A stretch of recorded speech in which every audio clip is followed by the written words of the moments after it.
can read that, or do we need our stand-in? Kylie? I am here. All right. Are we at roll call? No, we are ready for the conflict of interest, or for the public comment. Oh, wow. Okay. Any person may make an advanced appointment with the board regarding road commission topics for a regular or special meeting in accordance with the Open Meetings Act. If an appointment is made, the topic will be an agenda item. The following applies to public comments. Please state his or her name and address. Topic must be relevant to the road commission. Individuals are allowed to speak once for up to 3 minutes on a single topic, which may be extended by the chair. A group addressing the board requires a designated spokesperson who may speak up to 10 minutes, and the board will not act on any item from the public that is not on the agenda. For remote access users, if you wish to participate in public comment, please raise your hand through the Zoom. For call-ins, we can unmute you. If you wish to speak, say yes. Hey, having heard the rules, do we have anyone indicating they wish to make a public comment at this time? No, this time. Okay, and I guess we've been giving it like a 30-second thing. Yeah, we got 15 to go.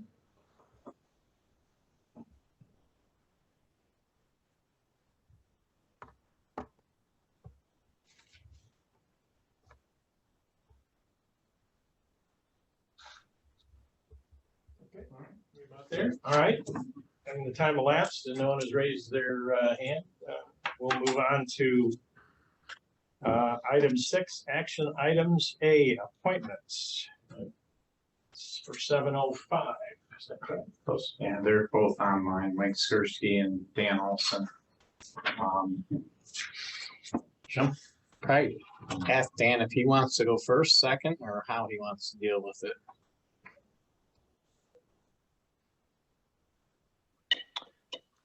Good evening. I think Mike Skursky is going to speak first, and then I will speak second. Okay, thank you. Okay, Mike, you should be able to talk and unmute yourself. All right, hear me? Yeah. Yep. Okay, thank you. Want to thank you for your time on this. Want to do a few things and regarding Bluff Road is kind of bring you up to the status of what we think the conditions are. Look at the HOA plans that we have and basically reiterate some what we think should be action points to get this thing moving a little bit faster. Dan and I met with a couple of weeks ago with the engineering, couple members of the engineering staff, Wayne and Joe, and reviewed basically the engineering study and its stages. So we do understand that. But what we'd like to point out is that we've seen significant deterioration of the road. Just last week, we had another slide. This one about probably 25 feet from the south barrier. Again, storm damage and subterranean and surface water leading to that. It was an area that was placated the movement of the cable earlier in the fall. But what we're seeing is still significant damage. So I think what we're seeing, not what we need, is some remedial actions in order to keep your options open as much as possible. Because anytime you start losing an option, what you're going to be doing is basically incurring further costs to remedy the situation. We've talked, our HOA, Mission Hills, has talked to a number of different contractors about coming in and doing some shore work with basically stone. And we're finding that we will need to cooperate to do that method as the shoreline itself, and now we can define that as the cliff, is going in and out of the right-of-way, even on the area that is owned by the HOA. So anything we do is going to be needed to coordinate this. What we're seeing in cost on our 350 feet is anything from about 85,000 to about 150. So this is not insignificant cost. to remedy this. I wouldn't call it remedy, but at least to hold the line on this. So what we're looking for is to speed this process up. The board okayed stage 1 in December, and we're just yesterday saw the first real activity in that with overhead camera on a drone and some markings now for some further soil sampling. So we really need to speed that up. And what we're recommending is you go straight to stage 2, which is basically recommendations for some stopgap measures as outlined by GEI in that right-of-way area to get this thing stopped before we get more damage. What we're really looking at is obviously we need some summer access to this, and Dan will get a little bit more into that, but we need some access through the roadway and then also across the right-of-way to get our shoreline work done. And what we're looking at as we look at that, we've also uncovered a number of funding opportunities probably. One is with low snowfall this year, the snowfall budget was going to be very much underspent. And as that money is earmarked for basically local roads, that money should then become available for this. There's going to be significant money coming to the county, probably on the order of about $10 million from the COVID 1.9 trillion, sorry. And then there's some, Senator Peters, through the Federal Storm Act, has put monies aside that will be administered through MDOT that are just earmarked for road and shoreline erosion in the Great Lakes. So that money should be coming up to be available. So what we're really looking for in this time span is to get an understanding to how to speed this process up. We would highly recommend a site visit by the new members who haven't seen the area in person. I think it's been very helpful to see that, as we did with the full board last year. And ourselves and the HOA and neighbors to the north on Bluff would be more than willing to partake in any kind of walk. And I understand if you do 3 members, it's a public meeting, but as you have 2 new ones, we can do that at any kind of time for schedule. Then the other idea is that, as was pointed out before by the board, was to try to have a point of contact on the board for this. And as we've not really heard of anything moving in that direction, we would recommend that maybe this become a routine piece of agenda that the road commission looks at every month, because the situation is changing. We're getting into the season where work can be done and then utilization of that shoreline will start. So we're looking at that, and then basically I will remain the point of contact for the HOA, but we're seeing more and more damage also to the north of the North Barricade, with crack developing in the asphalt, and also more slides that have occurred. And the slides are a combination of the subterranean water flow and then some weakening of the toe in at the shoreline. So any delay is just going to be more costly to all involved. And so we'd like to do as much as we can to speed this up. Any questions for me before I give it to Dan? Members, any questions? I guess hand the mic over, I guess, to the other member of your group. All right. Hi, this is Dan. Can you guys hear me? Yeah. Okay. Good evening. One of the issues that I wanted to touch on as well as just the issue of access, kind of just for the benefit of some of the 2 new board members. We started communicating with the road commission in the spring of 2020. And that culminated with some formal letters that were exchanged in July and again in September. And in both of those letters, we expressed the issue of access for the HOA members that have the lots, we basically have 2 lots along Bluff Road there. It's called Teal Park 1 and Teal Park 2. So we were raising that access issue and requesting that access both for the members of our HOA to use those lots in the parking lot that's across from the waterfront lot. And those that were out at the site visit at this past October of 2020, the commissioners may recall, we talked about that again. And I think at that time, this was before there had been any engineering reports done. But at that time, it seemed like you folks were amenable to establishing some type of a lockable gate where the private residents that have entitlement to access those lots could do so.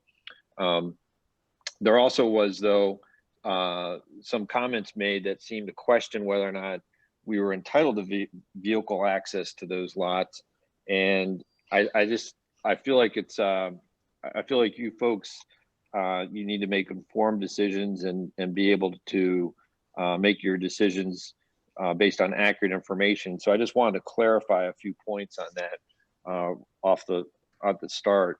The Michigan Supreme Court has clearly recognized a right that's unique to the landowners that have a lot within a platted area. And so just quoting from the Michigan Supreme Court decision, the owner of a property abutting a street sustains basically three relations to the street. One is the general public. Number two, as the owner of the reversionary interest to the center of the street. That would be if the street were to revert back to the landowners. And number three, as owner of a lot, they possess the right of ingress and egress to and from the street. And if you take a look at the Land Division Act, that very clearly spells out by definition access that is defined as vehicular access.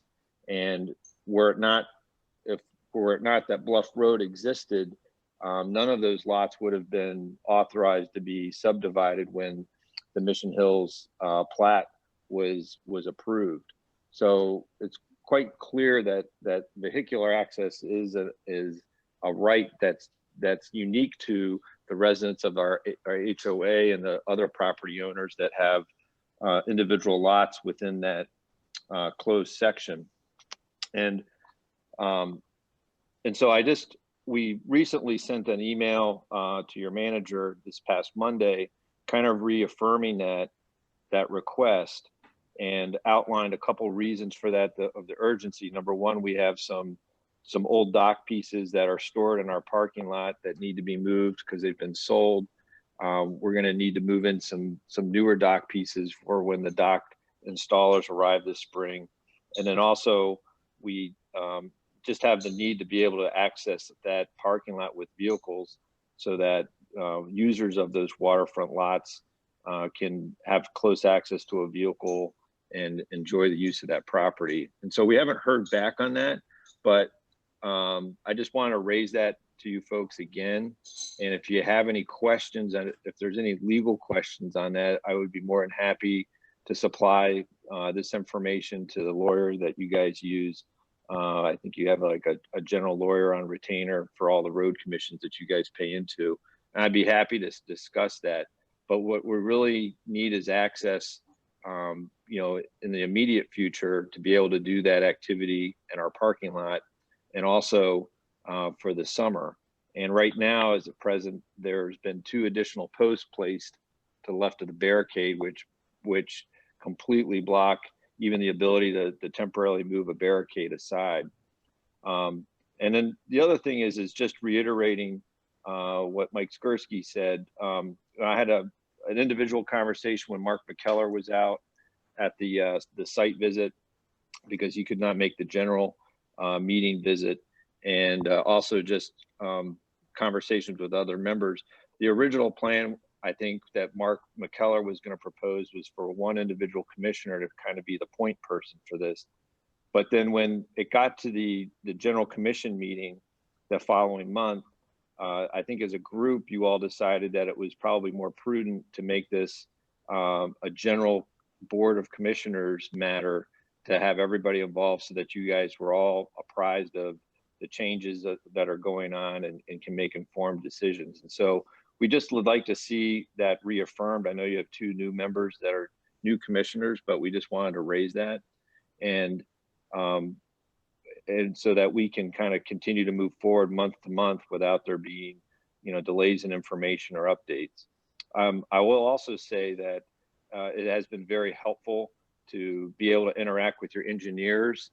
They have been very helpful in talking to us.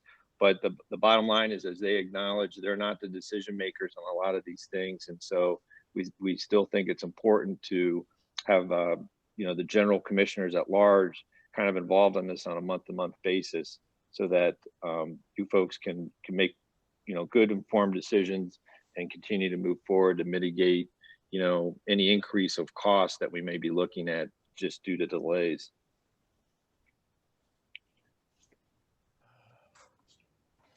Okay.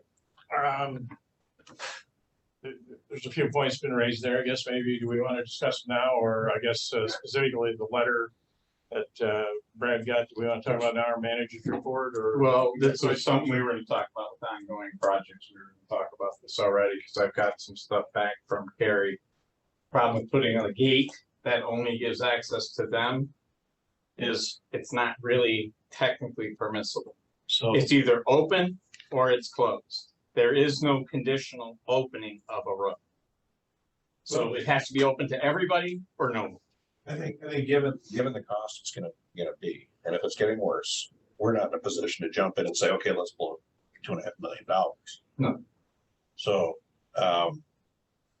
honestly, I think we have to take a good, long, hard look for about 10 minutes and figure out whether or not we even need that section of road. And if we were to abandon it and allow it to revert to the ownership of the homeowners association and let them worry about that stretch of space, then it's not our problem anymore. I mean, that's just a suggestion. well, yeah, obviously we can have that conversation, certainly. You know, I guess, is that something we want to do now, or do we want to basically have an agenda item where we can look at those? It seems like there's a lot of legal questions. Is it a bigger piece of pie we want to Well, look at right now? Or when you guys go out, and look, you really ought to go out and look. He's making a good suggestion. Go out and look at the road.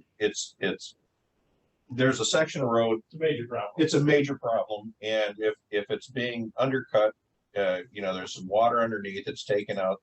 It is eroding. It's going to continue eroding. Sans a great fix, and it's going to take a big fix. And it's not even water levels right now. It's what's happening with the hillside. The hydrology is terrible, and for us, it would be an ongoing problem if we tried to maintain it as a road. It's a complicated issue. I mean, and I think when the meeting we were out there, that the question was raised: is this issue strictly one of lake levels, or is it lake levels combined with the fact that somewhere underneath there's water leaching from the peninsula from the land side out, which is why this section, it's strictly, the water's high everywhere.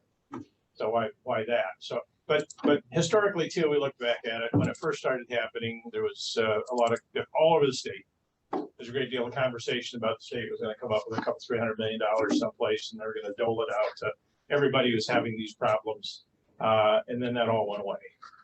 So It died because it was ready to go to a vote in April of last year. And then now suddenly COVID's in place, and the expense of COVID is what killed it. so it went away. So the idea of any money coming from the state sort of evaporated. We looked at ourselves and said, well, we certainly don't have an extra, couple $1 million here to fix it, to make it whole again. And we needed to look at other solutions and other ideas and what ifs, one of which Jason brought up right there. So In the future, there may be some money coming from the feds and from the state.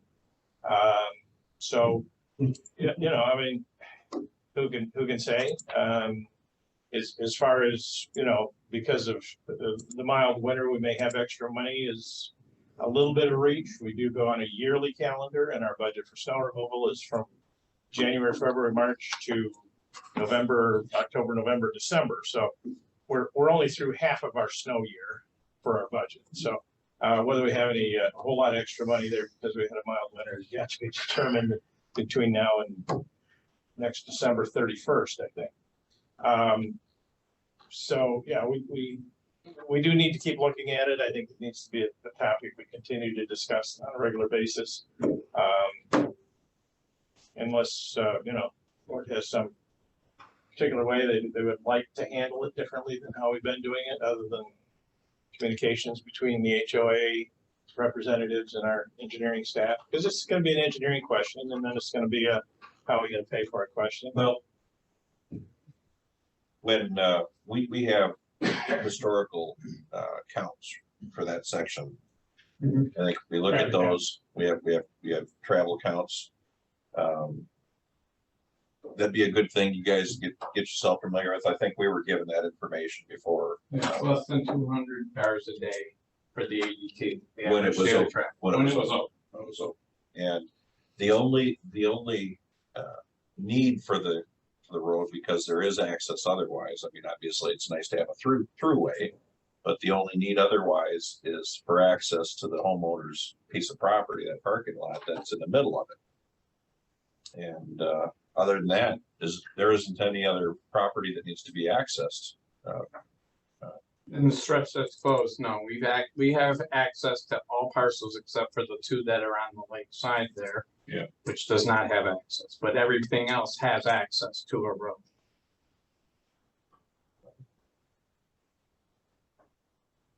I would like to go out and look at it. I actually saw it on the agenda last week, and I thought that they were going to speak to us again. I thought I should drive out there and look at it. Well, and it may be beneficial to have Wayne go with you. So if you can call and talk to Wayne and say, hey, can you meet me out here at this time? Or Joe, one of the two at least, so you can get the engineering behind you so you can see exactly what the issues are.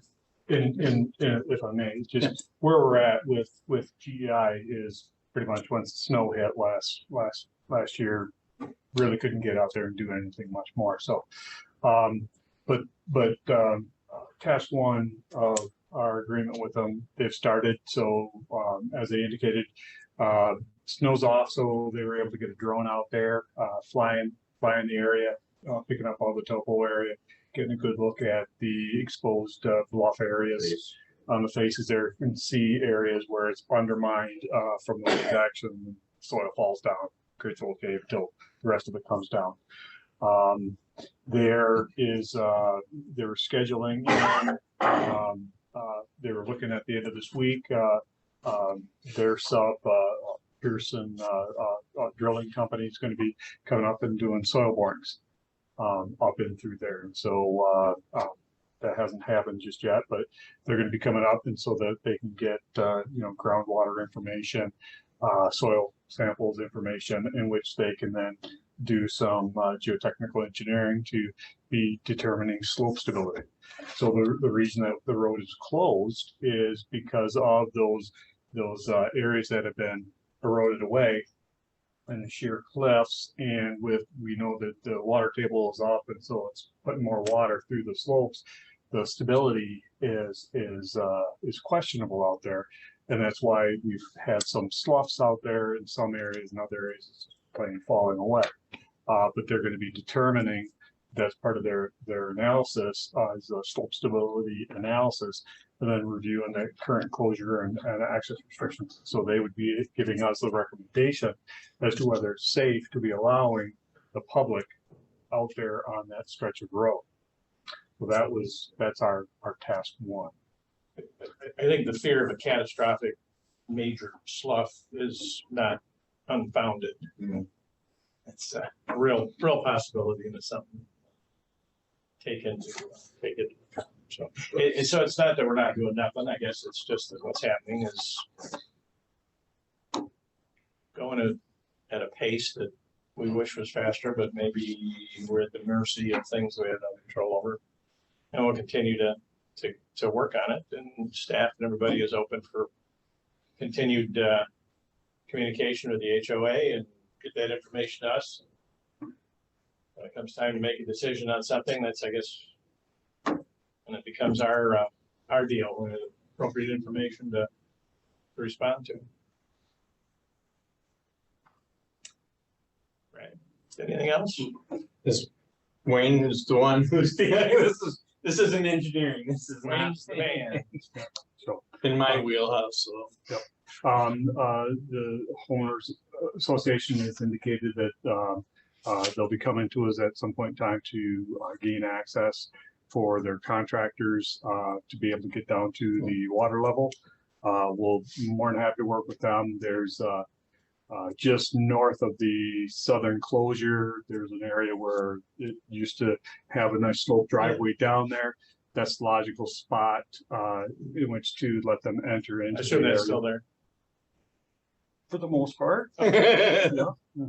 I mean, it's got, the last time I was there, it's got about a 4-foot drop at the end, because I mean, that much of it, even that is washed away. But that's a logical spot for a contractor to come in, just begin to gain access to their area, build that to be able to get at the toe of the slope and the water level there. But I think it, you know, we certainly don't look to be a detriment to anybody to go in there and do whatever they can do to save their property. We're all for that. Do everything we can that doesn't create great risk or is not proven. We're all for that. And the only real issue, like I say, is that something that we have to decide. Like we can't just put something up there and let just certain people have access. That's just that's what it said is, if it's open, it's open. If it's not open to the general public, why isn't it? And then if you let some other people go in there and they're going in and nobody else is allowed to, and then something happens, you knew there was a potential hazard. So Could a certain section of the road be open to a certain point, which it really isn't that far to their parking lot? I mean, it isn't. well, and that's exactly what we have to determine here is how much do you want to spend on a fence? Well, do they, I mean, if they have a particular need, like you mentioned, Yeah. some docks, stuff in there that they want to get out. Yeah, I mean, I guess we need to talk to them about making specific arrangements right. to get those specific. And I I just- mean, there's a difference between going in to get some stuff that is their property and just sort of, is everybody can just be able to come and go as they see fit. So Right. I And guess that's one of the issues that, you know, as I talked to both our in-house attorney and some other attorneys from down with CRA, kind of, it's a very dicey situation, and we want to make sure that we are allowing them in for specific purposes, and we have some liability coverage for ourselves in case somebody is down there. So that's something- whatever we can do to, you know, temper it. I mean, if I had stuff there that was cut off and I needed it, wanted to sell it, and had somebody who's gonna buy it, I guess I would certainly want to be able to do that. Yeah, and There's gotta be a way. yeah, and we can, you know, the real question, from what I gathered talking to the attorney and Nick, so the real thing is, are you letting them in and then letting them back out, or are you just opening it free for all to everybody to get in there? I think we And so, you try to know, answer that. Yeah. We will allow them to go in there and get their property that they've been denied access to, I guess, in and out.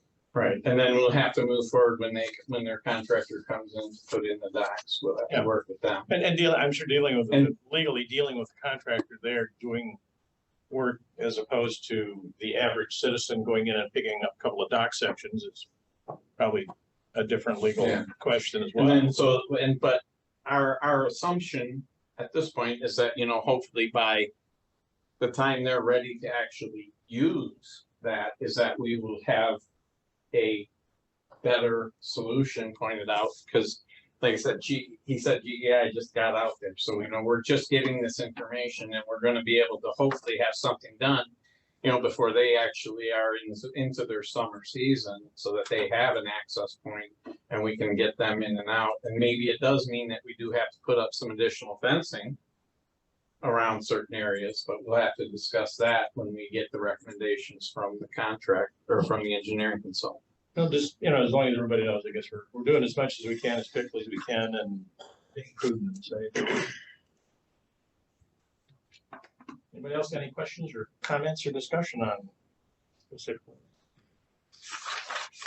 All right, so let's go to B, the consent calendar, which I guess we will need to hear from our secretary again. All right.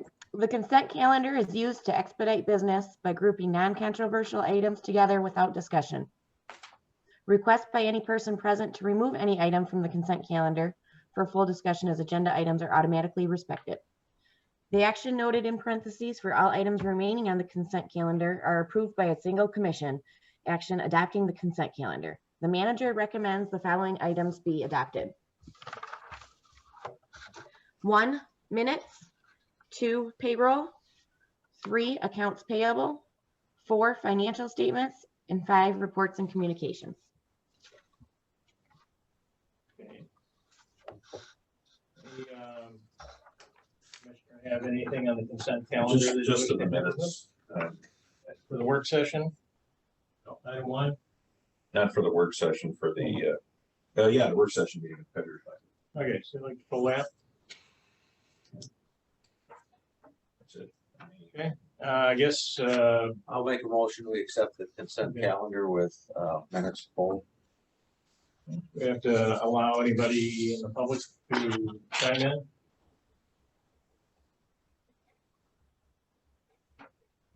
Okay, we'll take that as a no. So we have a motion to, okay, we have a motion and second. And that was Joe that seconded, if our secretary. Thank you. Okay, we have motion and second. Any other discussion?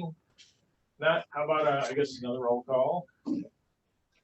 Brown, Yes. Gilman. Yep.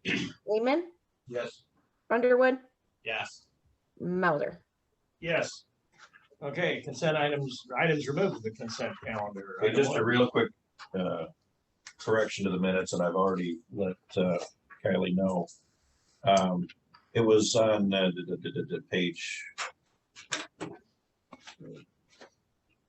page 10, the informational items. Just to be clear, it wasn't the GTCRC that sold the property, it was the county that sold the property. And I just wanted, for clarity, that they sold the property to the Conservancy, the Whitewater property. And for less than what the private bidder was willing to pay. Okay, just you know, I mean, I want to be historically accurate, you know, that's all. And with that, I would move that we approve the minutes of February 25th, please. Okay, we have a motion and second. Kylie, did you get the motion and second? Didn't get the second. Okay, yeah, second. There's Al. Okay, thank you. Any further discussion? Okay, I guess we need another roll call then. Gilman, Yes. Lehman, Yes. Underwood, Yes. Brown, Yes. and Mauser. Yes. Okay, that brings us to item D, policy update. And I guess that's Brad is the man of the hour. Yes, for now. So hopefully you got it a little bit earlier this time and had enough time to go through it. We tried to get it out to you before the actual packet so you could go through these. A lot of these, again, these are just things that we're doing housekeeping on. So when we go through the deferred compensation, it's already covered in our benefit plan. It's something that we don't feel needs to be a policy because you would be the ones to change the plan. So we know that at this point, it's going to continue being something in place until it's otherwise decided by the commission. Holidays, this one is going to go under the board rules because you guys are going to set the calendar holidays as is. So, and interrupt me if there's anything you guys disagree with or you want to further discuss. Nepotism, it's already covered in the All Employees Handbook. We talk about it very specifically as to what the definition is basically anybody above you in the entire chain would be considered nepotism, and it's already covered in that. So the benefit plan also covers our pension or deferred compensation or defined benefit and defined contribution plan. We only have one individual left on our defined benefit, and he will be retiring in August. So that is covered. Performance appraisals, it's in the all-employee handbook. Everybody that is in the management staff evaluates their employees, and then I evaluate all of the management staff, and then you all evaluate me. So we cover that in that handbook of how it's done, and we do them at least once a year. New people get done at their 6th month and then at the end of the year. So that's covered in the taking care of that. Basically, the posting of public notices, typically that's something that's a legal responsibility of your clerk. So we don't feel it needs to be in there, but we will mention it potentially in some of our specialty documents of how we define positions and that through the commission. So professional engineering services, we're going to put that into 2 different places because engineering has their standard specifications, as well as the fact that any type of service we do has to be bid out if it's going to exceed $15,000. So all of that, the general policies of the board for engaging in services is taken care of. And we always bring those to you to approve. So we know we have the oversight that is needed to make sure that that is covered. Public comments and appointments, we're going to move to the board rules because, well, they're here at the board meetings. You guys are the ones to deal with them. So record retention schedule we don't need because we are required to use the state general schedule for county road commissions. So we already have a requirement to do that, and that's what we follow. The only reason why you would need a policy is if you decided for some reason you wanted us to retain records longer, which, I mean, we already have a lot downstairs, so we don't need any more really. Relinquishing and abandonment of roads, it'll be covered in 2 spots. The board rules again, because you are the ones that are responsible for relinquishing or abandoning roads, and they will also fall under the standard specs under Wayne's group, so that they understand how they're going to evaluate roads when that new standard specs are out to be dealt with on these relinquishments. Field operations takes care of the reporting and recording of snowfall anyway, so that is something that just falls under their general assignments, tasks, and how they operate. So that will stay there. Doesn't necessarily need to be a policy because we actually, the way we report it now is different than the way we used to report it. I mean, we're doing things a little differently anyway. But we do get some accurate snowfalls collected for each snowfall based on different areas of the county also. So the safety program and personal injury protection program, we're just going to put that into the safety manual, and the new safety manual is complete. So we won't need a policy. It'll just be the manual that covers all safety. So all the PPE requirements, all the training requirements, and all of the other things that go along with safety and that, you know, lifting and everything, you name it, it'll all be in that safety manual. And we have a safety committee now working on putting that manual and making improvements to the road commission for safety. Smoking is use of tobacco. It's already covered by state law. We can't have people in our vehicles, or can't have people in the building smoking. So we didn't feel like it needs to be a policy anymore. We just know it, fact of life. You can't smoke. And we do have it that says that no tobacco use is allowed in road commission vehicles, even smokeless. So the snow and ice control plan is totally different now than it was. And it really needs to be something that is adjusted by field ops, because different snow events have different responses. So rather than have a policy that says these are the roads we're going to treat, the people that are the experts are making the decision of where is it snowing most, where do I need to concentrate the forces. Snowmobile usage on the roads, we don't actually deal with that at all anymore. The townships actually have rules as to what roads are open for snowmobile use. So if you go like to Acme, there's almost no roads in the entire township that are open. It changed in 2012, I think, that there was legislation in 2012 that opened it up to the townships to make those decisions. And so then you get into Green Lake Township, and the only roads that aren't allowed to be snowmobiling on are the state trunk line. So, I mean, that's it. So it's different, and each township has their own rules that are already set, so we don't need to have anything countywide anymore. Union employees and cell phones. The problem with that one is it was a policy that they weren't allowed to use their cell phones while on duty. A lot of them use their cell phones to call Jay or Rick. They don't have a problem with it. This was back when, you know, people paid per minute. Yeah, you paid per minute, but so you know, now they don't care. They'll call on the phone for certain things. And there are areas in the county when we just simply don't have radio coverage, so they can use their phone to call in to the office if they need to. So we feel like we have it spelled out in the work rules, what is allowed and what is not allowed in the work rules as far as cell phone use. Weapons in the workplace. We have one, but it was never approved that we're 100% sure of. So what we'd like to do is just say, okay, we're going to move it to the work rules. Because it was never really, to our knowledge, it says it was 417, but there was never a policy number associated with it. So we were looking to move it out of there and put it into the work rules for all employees instead of as a policy. So We can joke about it, but I don't know nowadays. No, I think that'd be best.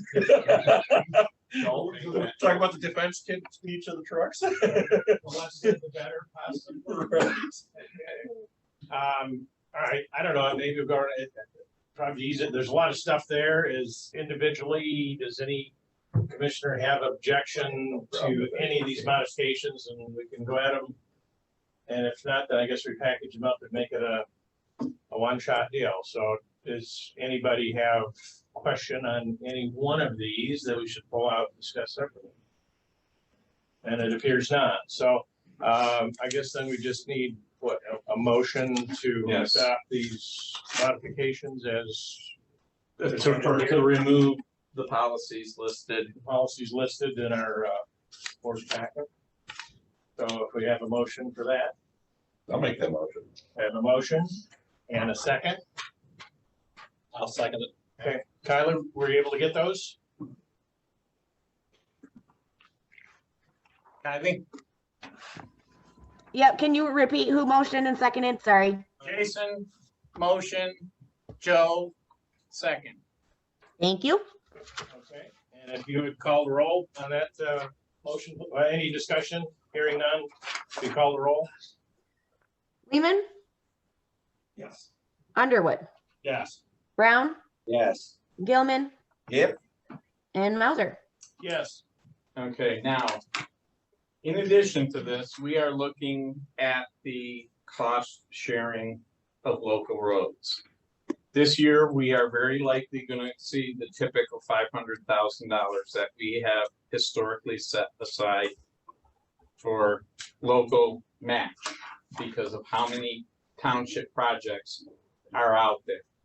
So we would like to begin discussion of whether or not we're going to increase the amount, leave it the same. Right now, it says it's first come, first served.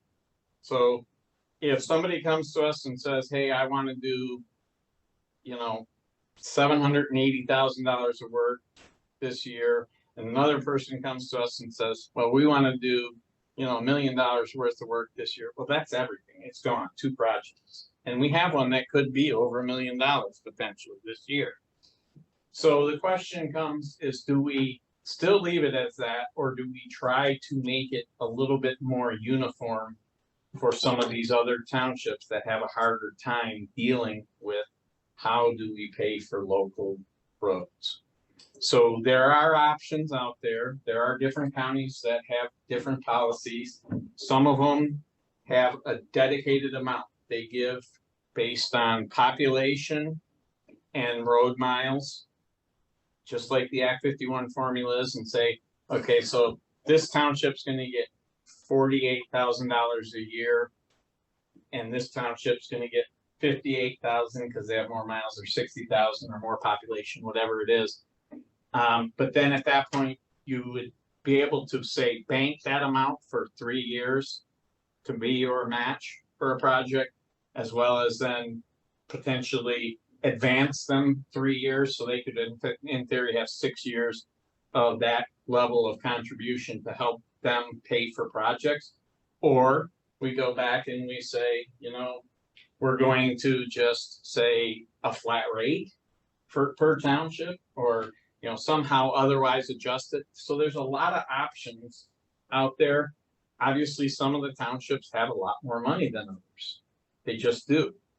So the question is, you know, do we stay at that 25% maximum also? Or do we say, okay, if they want to bank their, if we are going to say you're going to get this much per township and they're going to bank it, do we want to say, okay, well, they can use it up to 50% then, because that's their match from us, and we're just going to assume that's the match. And if they don't use it after 3 years, it just falls back off and they don't have any additional accrual. I think Jason's itching for something. Well, I'm just, it's, okay, so aside from the county getting $18 million, the city getting $1 million plus whatever, the townships are getting a little bit of money too, and they're gonna be looking for ways to spend it. And it might wind up in that direction. And I believe infrastructure is. And infrastructure is keys. Now, just my thought is this: while our currency is worth anything, we should spend it now. I'm totally serious.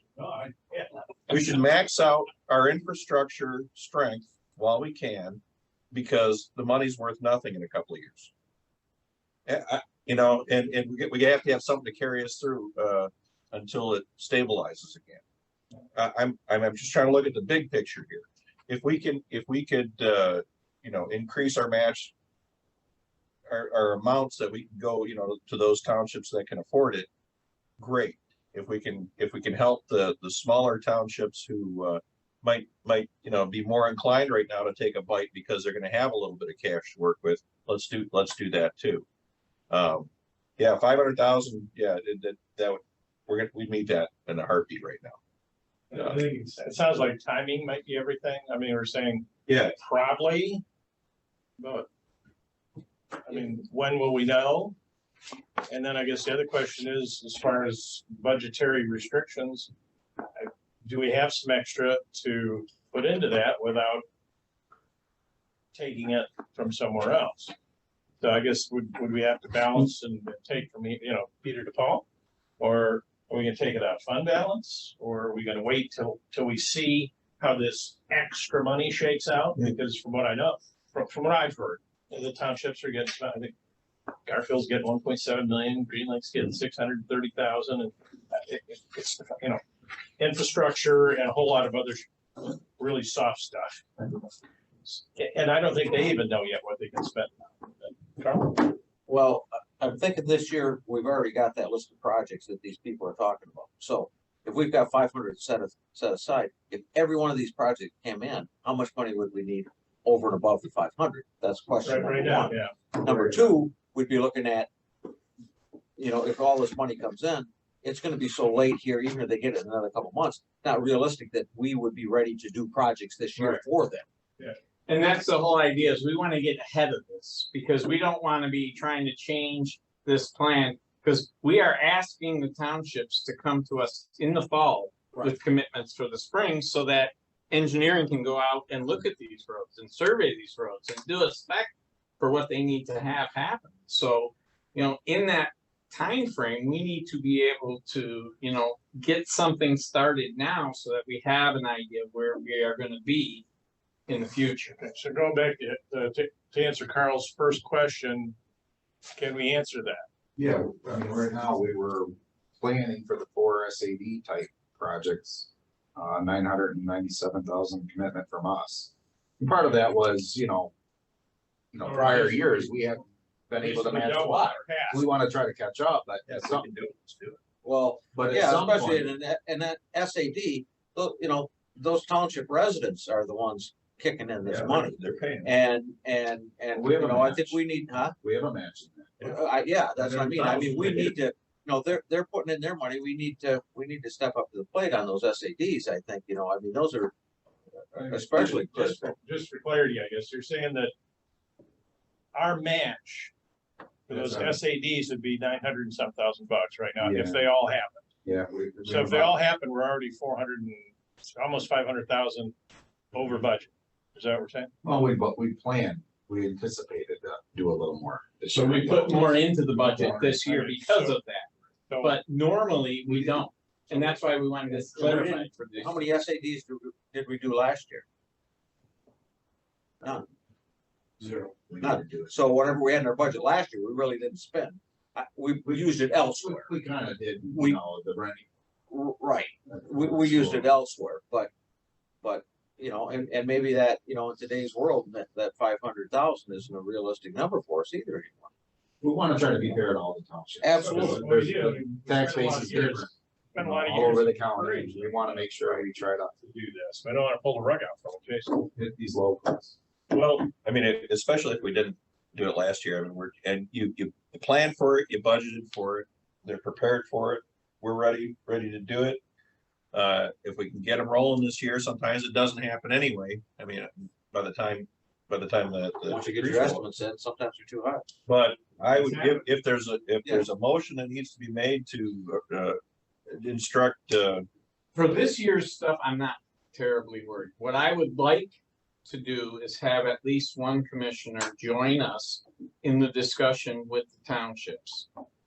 And start talking to these townships and see, kind of play what is your financial capabilities for one, so that we have a feel for what's coming out of the townships and what they are capable of. Garfield is clearly capable of doing several roads. Right. So they have the revenue to do that, but, Grant, Grant Doesn't have doesn't, it. Mayfield doesn't. yeah, I mean, you Like, get out to Union, they have nothing. Right. so. Yeah, But we would like to make it something so that they at least have, those smaller townships have at least something that they can do to improve their gravel roads especially.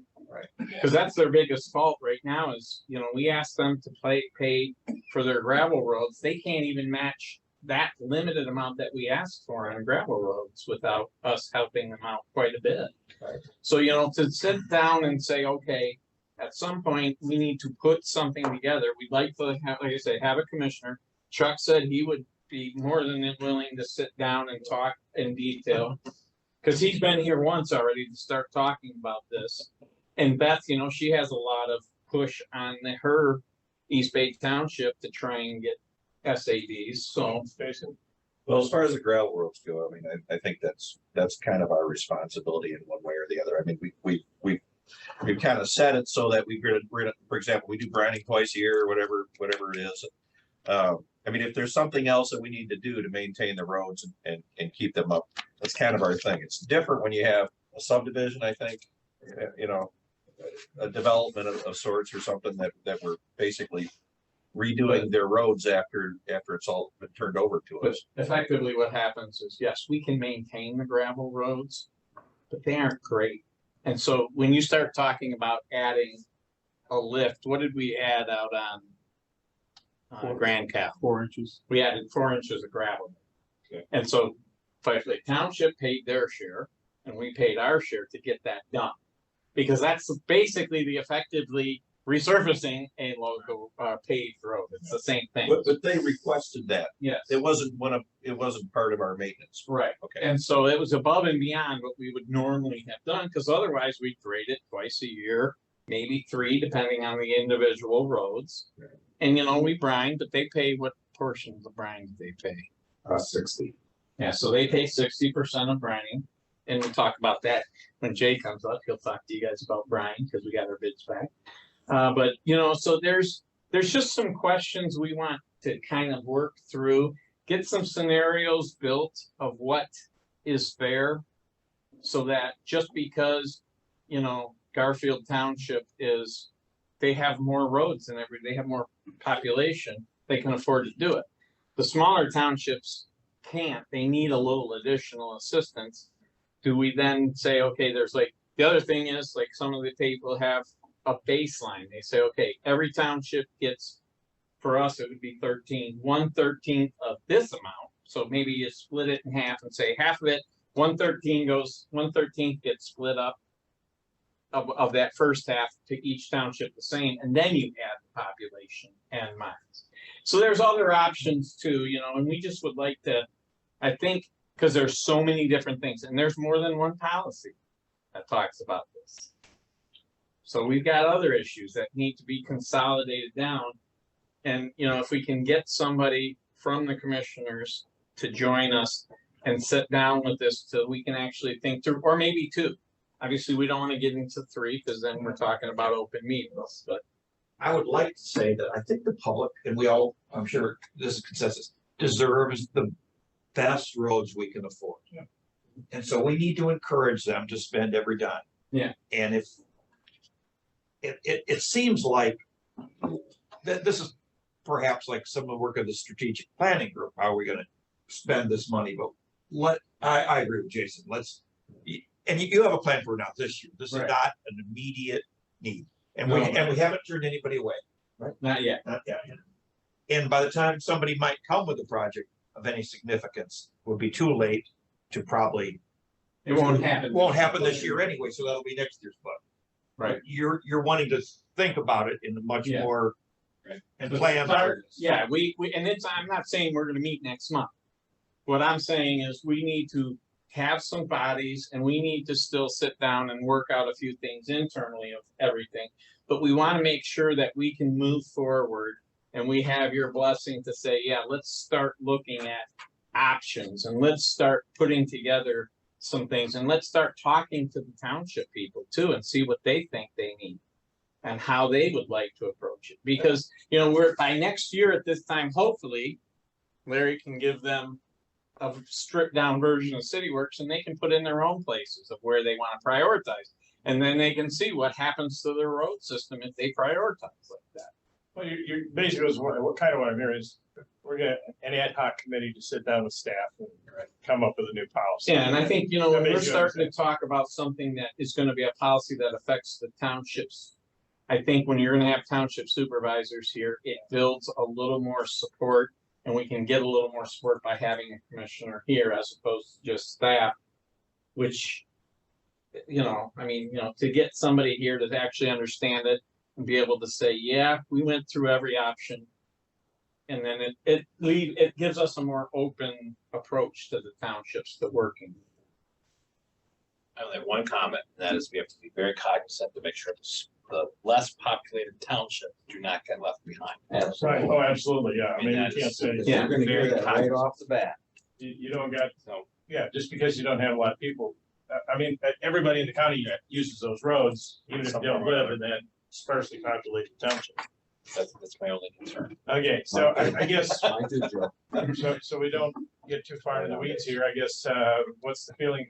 Ad hoc committee, in essence, is what we're talking about. Volunteers? No, I wouldn't have a problem. I'll volunteer Jason. And just because I'm a swell guy, I'll even sit with you. How's that? Unless somebody else really wants it back. No, I think the chairman's pretty good. Okay. So we will have We'll an start ad getting you some basic information of what we've looked at so far here probably next month. But we aren't talking about meeting with townships till probably sometime in May or even June, just to make sure they understand what's coming their way. But it We should should give us talk- a few months. We should talk about this within our planning session. We will. Okay. It'll be definitely something that's covered under strategic planning too. Their budget years, I think, start July 1st, so trying to get their plans in place Yeah, ahead of thank you. time. No, treat it like a grant program. Yeah, Like our right. SDPs, and, you know, get it in early so we can start planning and getting the design rather than all of a sudden getting slammed right at the end. And, you know, our book is slow. We got 3 bridges and everything else that's going on. When these SADs and stuff started, I mean, there wasn't nobody knew what it was, Right. how to do it. And it's something we started to encourage, and It's just a and win-win it for everybody. kind of grew. And so, I mean, we've been pushing this thing, so we need to stay ahead of it, I guess, for sure. But we do need to be fair, and like Joe says, we don't want to cut the small guys off the knees and you know, give those people all the money. Okay, well, we'll have to, I guess the ad hoc committee members and staff will have to look at sometimes when we get here in the near future and flush this thing out, how we're gonna do it, what form it's gonna take, and how we're gonna get to where we wanna be by the time we wanna be there, I guess. Okay. Till then, do we have a waiting queue of things that people have asked for that you've not committed? We have not got anything formally submitted, but I have talked to 2 different townships that potentially have some projects they want to do, but they understand it's next year, it's not this year. Yeah. So both of them are very clear that it would be a next year type thing. Yeah, because it's kind of a who goes first and who goes second. I mean, they have a desire for it. In fact, at one time, we had townships coming to us and say, well, give us a price on this, give us a price on it. And we were turning into a bidding service for projects that we knew they were never going to do. So we started initiating a policy, I think we still have it. Yeah. That if you want a project done, you want us to estimate it for you, you have to give us a little fee for it. If you don't do it, you don't get your money back. If you do it, we'll roll it in and it's part of the cost of the project, just so you don't give us a bunch of, you know, just wishful thinking. Yeah, so it's $1,000 per SAD they want us to evaluate. And then, of course, you know, I mean, SADs can be very political. So Yeah, project. Some of it's not SAD, some of it's general fund funding for different townships, but some yeah, of so it happens quickly and some of it takes forever. And I mean, like Acme Township's done a bunch of now, so they've got it pretty well figured out. Some of the other townships, not quite so much because they've never done it, but and maybe politics are different in each township. So it's really hard, I guess, for us to, which is why I think we threw the 500 grand at it, because we had no idea. Is it gonna be 0 or is it gonna be $1 million? Right. So we threw 500 at it and said, well, we'll roll the dice. If we run out of money, we'll talk about it again, and hopefully we can not have to tell somebody no. So Right, yeah, we didn't know. it's been an interesting sleigh ride. okay. Okay, we got item E, material and service bid And recommendations. it says me, but it's not me. This is Jay. Jason. The other Steve. So March 12th, we opened sealed bids for materials for the 2021 summer season. We shared the recommendations via the board pack that was sent out. I'll briefly touch base on each one of these. There is one that will probably be noteworthy, worth conversation, and that's the summer dust control brine. But if there's any questions, comments as I'm kind of stepping through these, feel free to just flag me down and stop me as I ramble on here. 8-inch riprap, we're recommending that bid be awarded to Team Elmers. 12-inch riprap, after bid opening, we did discover a discrepancy that the specification that was set forth on the bid did not actually match MDOT specifications for what they're calling heavy riprap. So we're recommending that we actually reconduct that bid activity with the appropriate specs.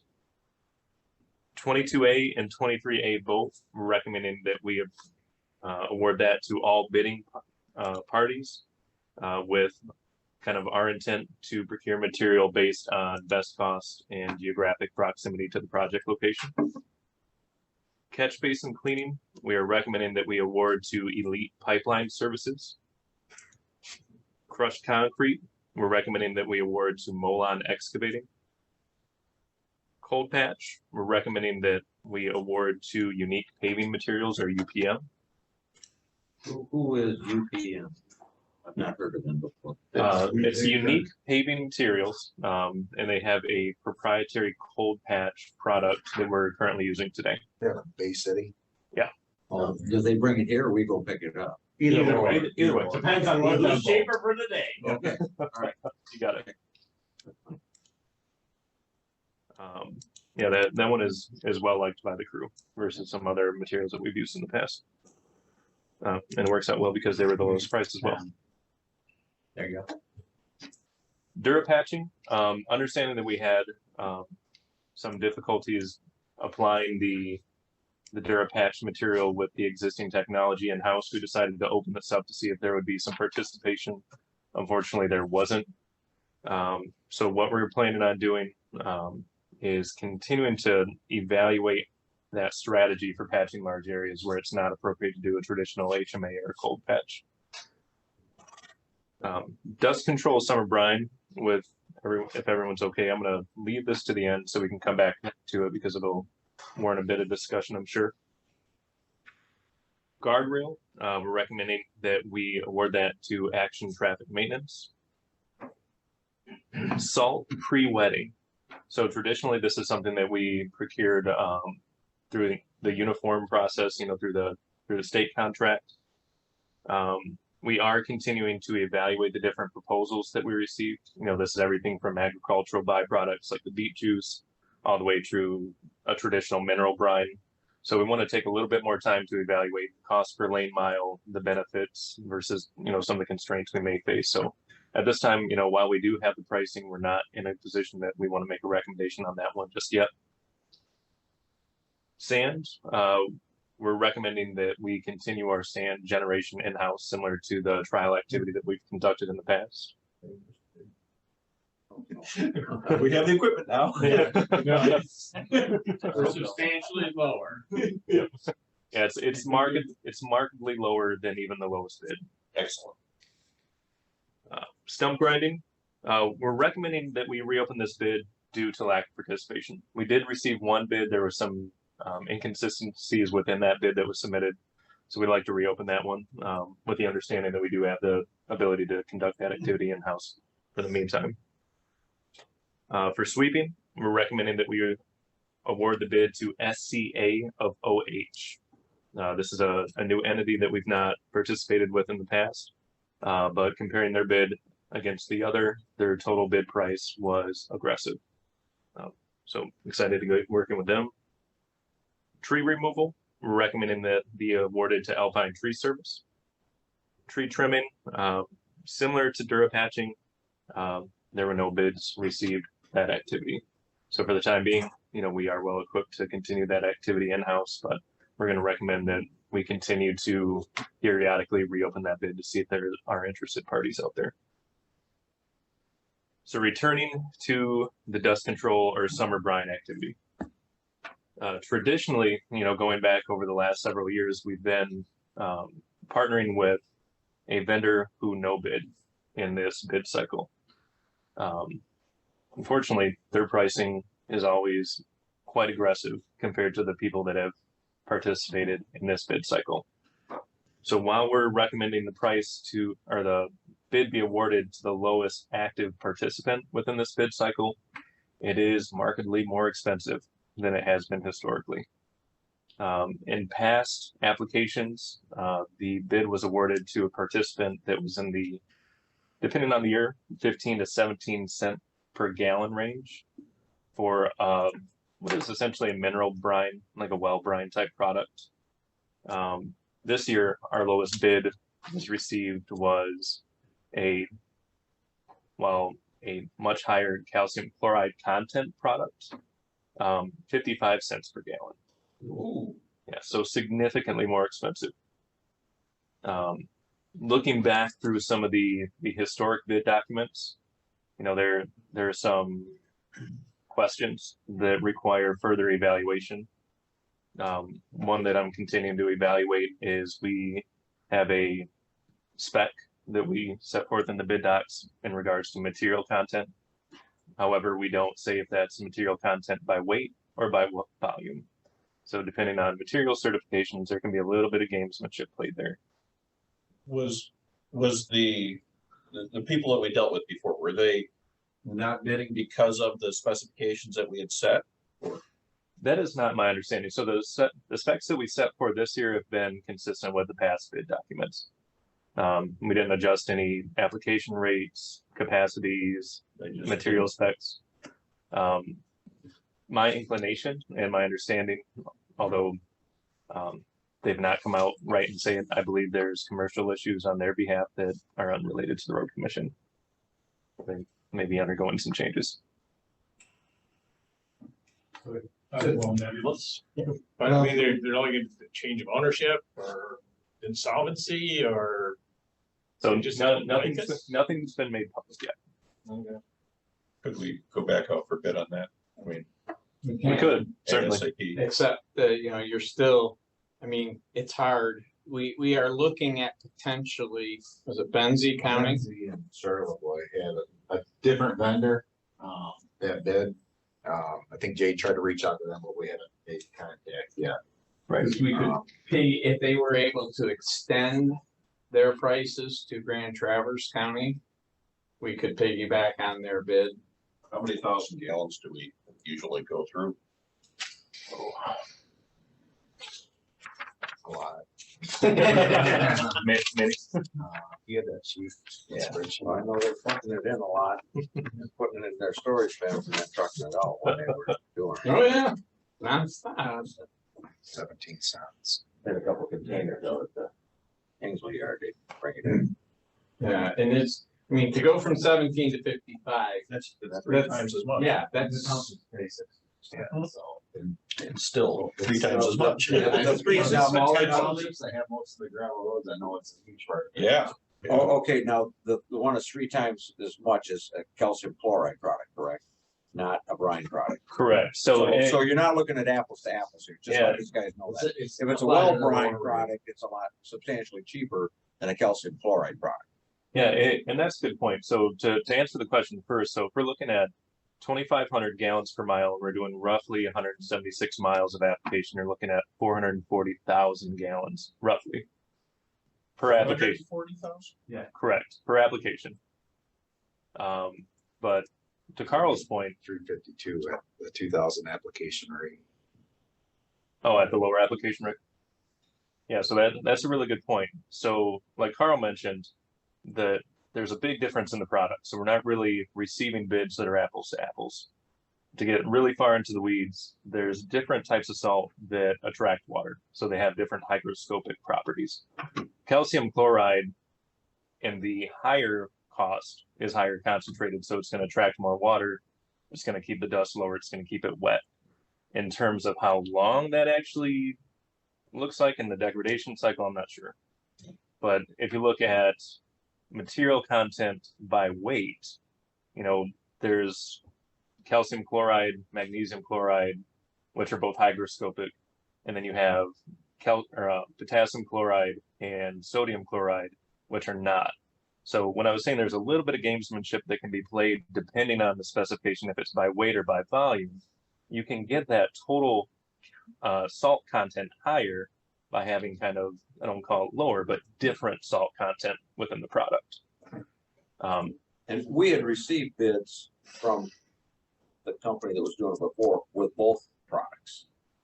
And used the salt brine, the well brine, not oil well, but a salt one versus the other because of the cost of it. Historically, yeah, in the last couple of years, they no bid on the other brine. They were only bidding. Right, but we in the past had gotten bids out both ways. Correct. Both ways. Yeah. But always chose the other. Yeah, the lower cost salt option. brine. So we've been spending roughly 50 grand on it, and we'd be spending another $90,000. I mean, obviously including the township's portion of it. Unless it worked better. Yeah. Yep. Could we award, I think you should give some recognition to the people who bid, that they performed a valuable service by bidding to us. They Yeah. bid, we set the spec. As a previous contractor, I believe we should award the bid. Now, if you want to send out a spec for the other product you prefer to use, And let the townships make their. and let the decisions. townships make that, and see if you can get the guy we've used and had some success with to actually make a bid to the project, to the brine product that we've historically used. And in the past, we've offered the townships A or B and let them decide to pass as well. I mean, so that's not a new concept to them to say, you know, it's your choice. So unless we're gonna get into some kind of time bind here where we're gonna be left out and everybody say, we sold out for the year, too bad. I mean, if that's the situation, then we certainly need to discuss it at greater length. Otherwise, I'm inclined to agree with Alan that we need to certainly do something, and that if somebody has gone to the trouble and responded in an appropriate way, that we give them some recognition and I guess throw them their just desserts and then look for that alternative material. And maybe there won't, you know, Maybe there won't be. Yeah, but at least we looked. Right. Yeah, so I tend to agree with that. Yeah, I mean, our obligation is to make every reasonable effort. I mean, we can't create salt brine if there is none. And we do have to be careful. We know it happened over in there's a little on Betsy where they bought some. Well, that was some oil well tainted brine. stuff. Yeah, that was oil well brine. And we had used oil well brine in the county, and that was a known fact, that, because it was. And supposedly they're Well, safeguards, but they obviously fell apart. Right. Yeah, I guess we're clear on that we will move forward to make sure we have some supplies locked in from the successful bidder. Which is who? I believe that's what it is, Great Lakes Chloride. And then Or GLC. seek the alternative lower cost methodology in the meantime. Is everybody sort of, I agree. okay, so that would pull that out of the list.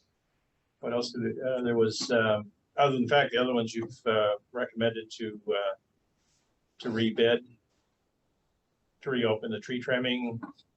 Yeah, tree trimming, 12-inch riprap, and then basically removing due to lack of participation was the Dura Patching. Okay, how do you think that will play out, I guess, other than So, kind of the discussion that we've been having is that, to encourage bid participation, we really should have an ideal list of projects that a vendor could execute in a season.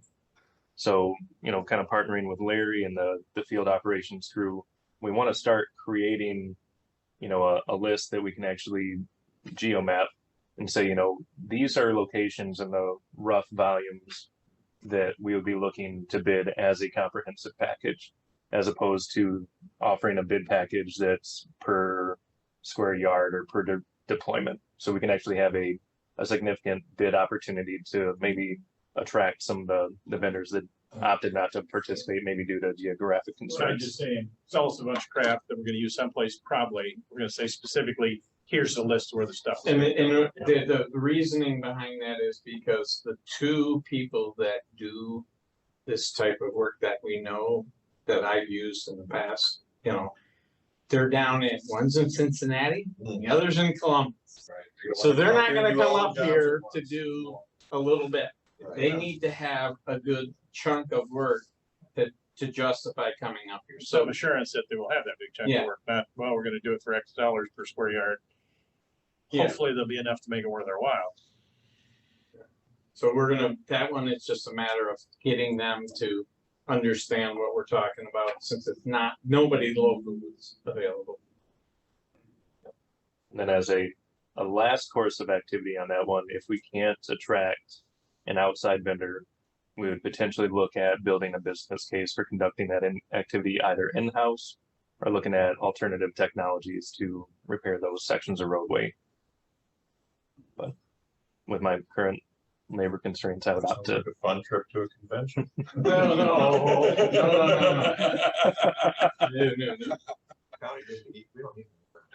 It's not that type. Not the type we're trying to sell. No, not one man. If we were to go back to the old ones, we could do it, but that's a lot more area coverage than what we had with the other piece of equipment. Do we just need a motion to adopt the staff I recommendation? guess we'll need a motion to staff recommendations. I don't know, do we need to reiterate here the ones that are obviously?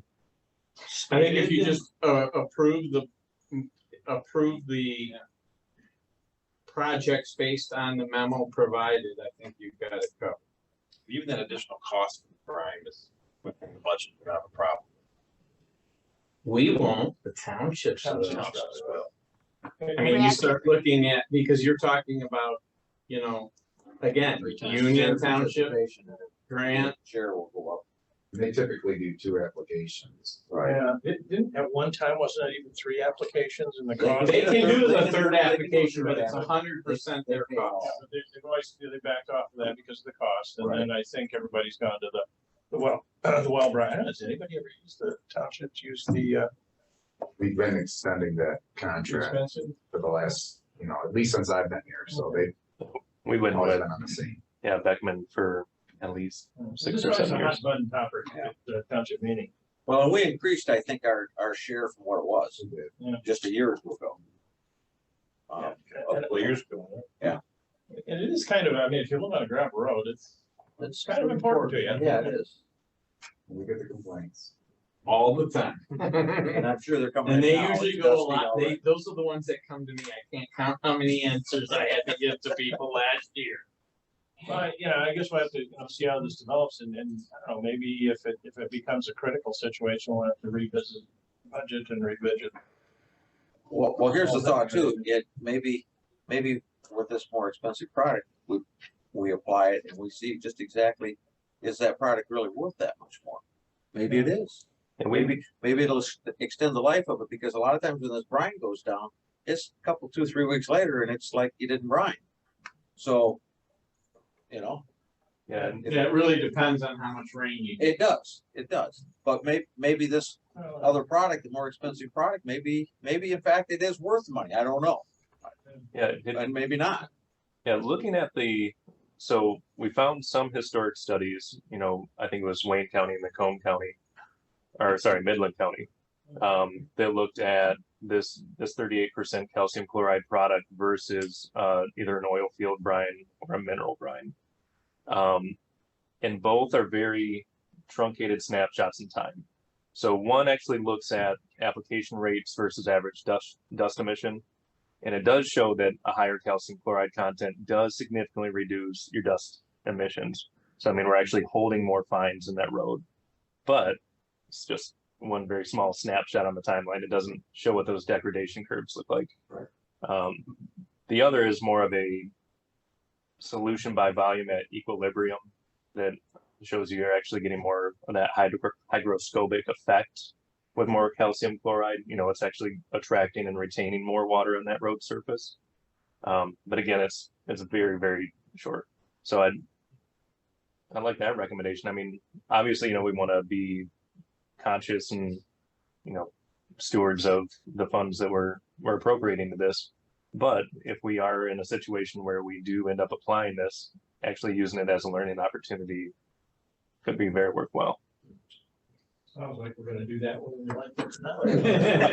Pretty much. And I mean, it's important, and we've got to deal with that. We live and learn, and it is like that. It's a hot button topic, and I think it depends too, not only the product, but what the condition of the gravel road is. Not all gravel roads are equal. I mean, we've got a lot of very sandy gravel roads that are lacking in a lot of stuff. Yeah. All right, so I guess we need a motion to accept the recommendations for bid as presented in the memorandum. I'll make that motion. Can you guys hear me? Yeah, I can hear you. Sorry. I just want to make note, there's another memo for symbol painting that wasn't discussed. You want to make sure that gets included. Is that included in this, or is that a separate? It Probably wrong. should be this right here. Yep. Can I do this in a board meeting? Is that what? Okay, do we want to? We'll drop it in. Okay, let's put it in the whole thing. So whoever is presenting that, I guess, let's hear it. Well, Ron is not here, unfortunately. His father-in-law is not doing well, or his father's not doing well. So, but if you can scroll down, this is just for our symbols. The bid we received last year for Long Line, we are renewing with the company. But the company that came in to apply our symbols, those are your arrows, your onlys, your stop bars, your crosswalks. We weren't really fond of the work they did. There was a lot of it that did not last, a lot of it that had a very distinct gray tinge to it. So we are looking to now accept the new, can you scroll? The new price, which is for Michigan pavement markings. And they are the low bid on this. they would be the ones that would be going through now to replace or to repaint all of our symbols and crosswalks. They came in lower, and we've used them at some points in the past. They have made their application look the right way. So we haven't had the problems that we had last year. And like I said, the other one, we just had it carried forward. It was more than a 1-year deal, so we don't have to worry about bidding that one. I think they were using a different type of paint. Yeah. They weren't using the Sherwin-Williams traffic paint, so it was definitely not lasting. So we'd like to award to Michigan Pavement Markings for all of our symbols. Yeah, better paint, better workmanship is what, Yes. in essence. Okay. All right, so I guess we would need to entertain a motion to take the recommendations for bids as in the original first memorandum here, and also this additional memorandum concerning symbol painting. And I'll make that motion. Okay, Kylie, did you get that? Joe? Kylie? Joe motioned, Al seconded. And who's second? Sure. Yeah. Yes. Alan second. Okay, look it. Any other discussion? Hearing none, I guess if you can give us a roll call, Kylie? Underwood, Yes. Brown, Yes. Gilman, Yes. Lehman, Yes. Mauser. Yes. Okay, that brings us to item F, budget amendment. And Bill is gonna talk about it. We aren't quite ready to approve it. We thought we were gonna be able to, Bill. We didn't quite make it. Not quite. Yeah, we had a lot going on. I was able to close out 2020 and all of the projects that were in the 2020 budget that carried over to this year. I do have them incorporated into this preliminary budget amendment. We originally were planning on selling our federal aid. There's no buyers. So we had to kind of change plans and take a bunch of our rural chip seals and kind of pull them out of our millage project program and obligate them to use these surface transportation funds, through MDOT. So we're going to be working with MDOT and letting them bid those out. So we got a little bit of gap to fill yet on the millage projects. I know we were looking at, you're going to see the list of roads that the asset management plan selected. We're also looking at paving shoulders on Supply, and then down in Paradise Township, a couple of miles on Town Line, Crush and Shape, which is still part of our asset management plan. We're in a good shape where we fully funded all of our crack seal, all of our chip seals. That's due. We're getting into the Crush and Shapes that takes design, and right now the time and engineering is kind of limited, with all the bridge projects and federal aid and building and everything else we have going on. So hopefully we'll get some design work and get some of those Crush and Shapes program, for next year as well. So we might have a little carryover on that millage projects if we can't get it all spent. We'll be close, but last year we overspent. We typically always overspend on the millage projects. Let's see what else. We talked to our current HMA contractor, and it looks like we might be able to extend pricing from last year. This would be the second extension. Oh, wow. Which would be very good news for us. So we're able to lock in that pricing, and we'll have firmer numbers for these projects that we have selected this year. And then I did get a call from Bond Council that Acme Township will be requesting to bond their Springbrook SAD. It's already been approved, by the SAD's been approved, but they're looking for financing. And we currently have gone through the bonding process. They have one with us. It was a 15-year bond. They took out in 2015 for another SAD. So they're looking to do that again. But I haven't seen the letter yet, but it should be coming for next month's meeting. Then obviously we'll have to start the process, if we go Act 51, we'll have to request it from the county board to get approval to proceed, or if we do Act 143, then we can, proceed. There's different, we'll work with bond counsel, on that. This is one of the 4 that we have. This is one of the 4 that was already. To cover the townships. Right. So they, so that if that does ultimately go through, I'll definitely pick that up in our budget amendment. We're in good shape right now. We're just, through winter ops. Winter ops is down, but we've been doing a lot of other routine maintenance out on the roads too. Labor cost doesn't really change. No, yeah, materials are down, but the crew has been doing quite a bit of work. There's a lot of tree cutting. Like that, so. You see a lot of sign work going on too. Oh, yeah. A lot of sign work. So hopefully we'll have some more information, very shortly, and get, a budget amendment for next meeting. Any questions for? We might have some facility info by then too. Yeah.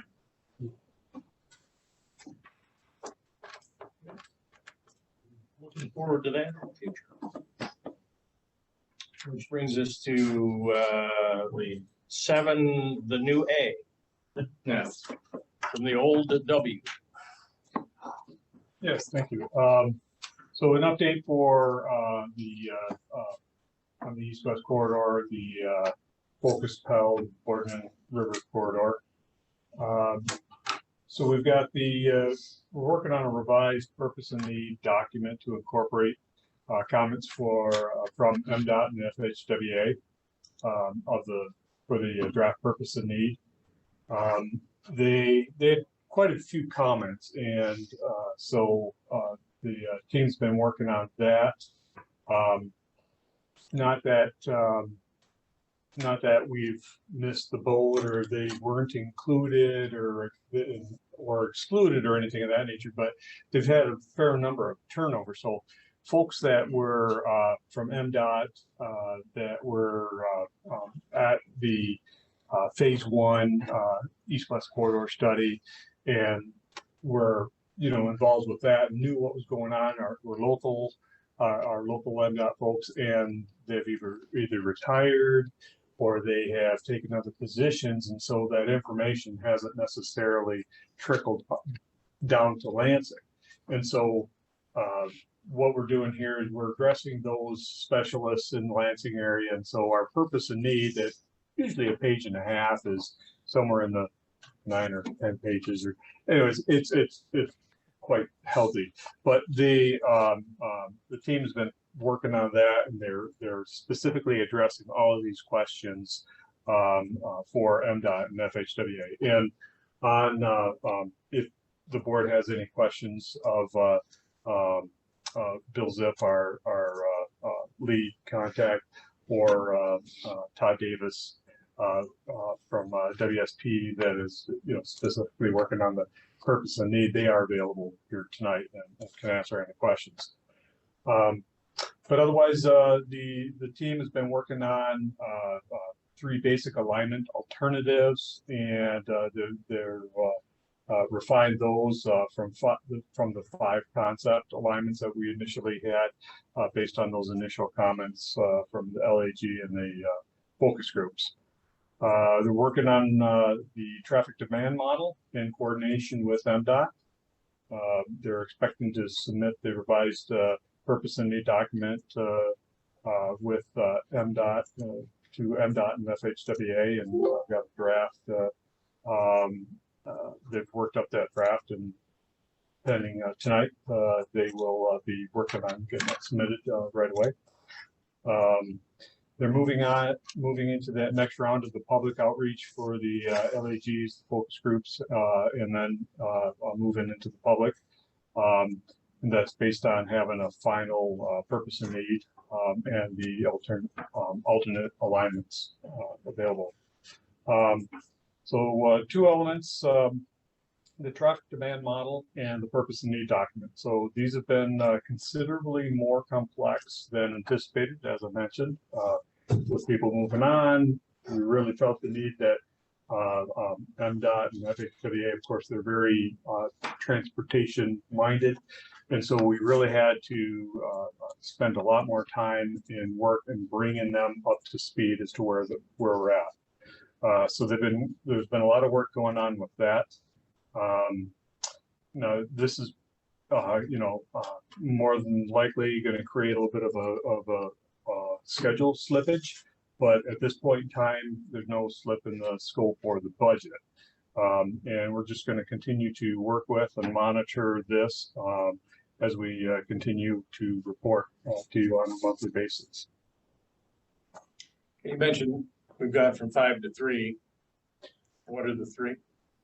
That is not ready yet for public discourse, and we really have to work with our focus groups on those. But as soon as those are going to be available, and we've gotten those available, then we'll be able to kind of get in and discuss those. Okay.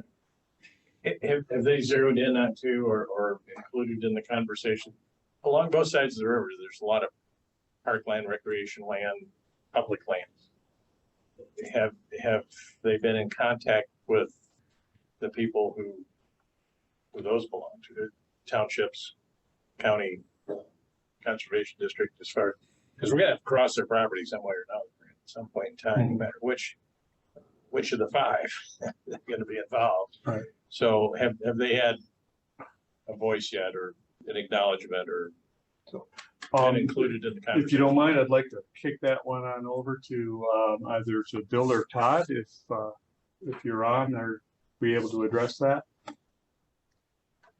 Thanks, Wayne. This is Bill Zip. We have been in touch with the townships as far as the resource agencies from the county. As you spoke, Todd, help me out here. Sure. That's our next round of focus groups, are those environmental groups. So we'll be looking to do those soon. So we're going to have our next focus groups with the, I guess, the more of the environmentally conscious group, the Friends of the Boardman, any other, folks that are in that class. I guess my question too was more specifically in groups like, say, Garfield Township, which has what they call River East, which is just north of Hammond Road. They've budgeted about $75,000 to start improving it. And the NER, the Conservation District, they're looking for grant money to enhance their trails along the river and put some small footbridges across the river in various locations and so forth. So, those agencies are looking at, spending some dollars there. And if we come along in 6 months or a year from now and say, oh, by the way, we're going to put a bridge here where you just spent a lot of money building an enhanced trail or put a footbridge, that might be cause for a little consternation on many fronts, I guess. Yeah, that's a good point. I think we did meet with the Garfield Township, but we probably need to put the Parks Department recreation folks into this next group. Yeah, as well as, the Conservation District. Yes. Yep. That one is for sure on the list. It is interesting if you're talking about them. I mean, you're hearing discussions of them putting footbridges across the river. Yeah. I mean, buy-in is a beautiful thing when we're talking about the conservation groups. It is. And I think we got a certain amount of traction with some of those groups, with the fact Jack's Landing, where the Cass Road Bridge went in, and the fact that, they just, a bridge is a better way to get across, especially if the bridge is tall enough that the footpaths can, the walking paths can go underneath it. And that, you can build some kayak launches and access points that are easier and open it up. But it's just that they're definitely going to be part of the conversation, and we're going to be, crossing dirt that they have certain influence over. So anyway, just a cautionary tale, I guess. Well, I appreciate those comments. We'll definitely take that to consideration. And politically too, to maintain happy relationships. well spoken. Any questions for Wayne on that particular topic? Okay, you're off the hook, bud. Excellent, thank you. We're not done with okay. this. That's just one of Okay, so several. so the BK is just a suggestion here. No, this is now Larry. Okay, item B, the Diamond Park. No, still A. Oh, we're still at A. Yeah, I'm saying we got bunches more in A. Oh, okay. We just have a cast of characters, eh, rather than. Yes. Okay.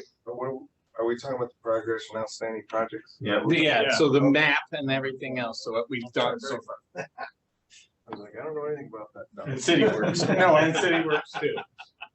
Yeah, so this week, we met with City Works. We had the project manager come here and spent 3 days with us. We went through each group, operations, signals, signs, engineering, administration. And we're really just trying to make this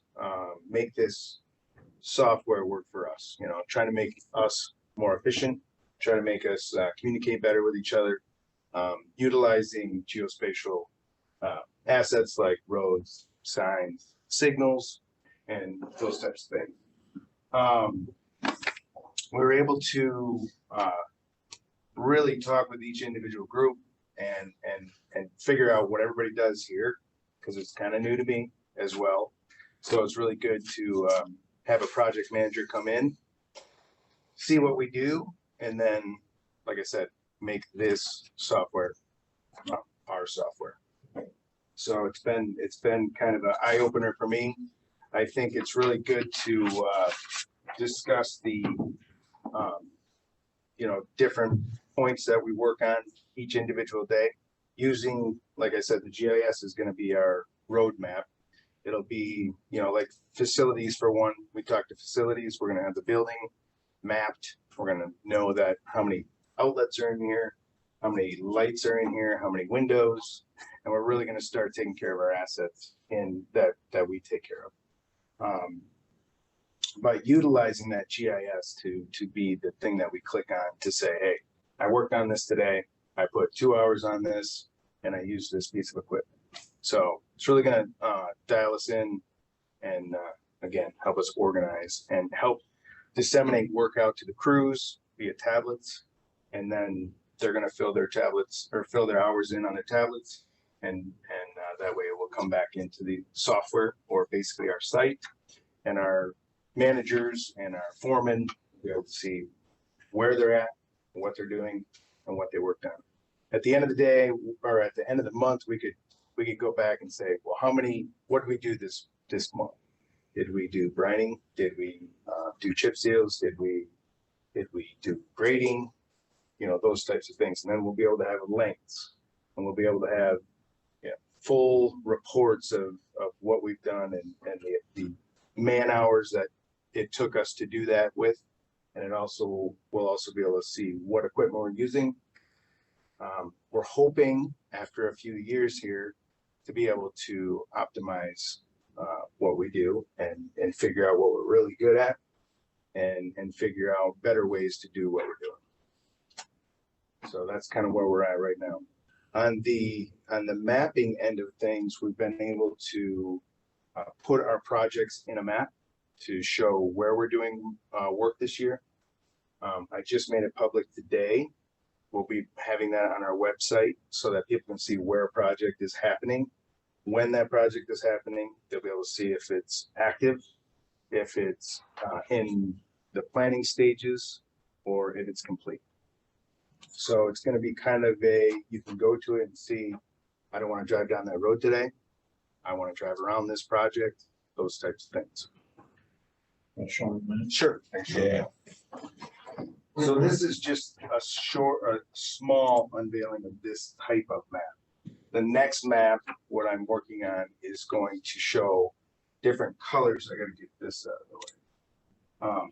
The next map will show what we're doing.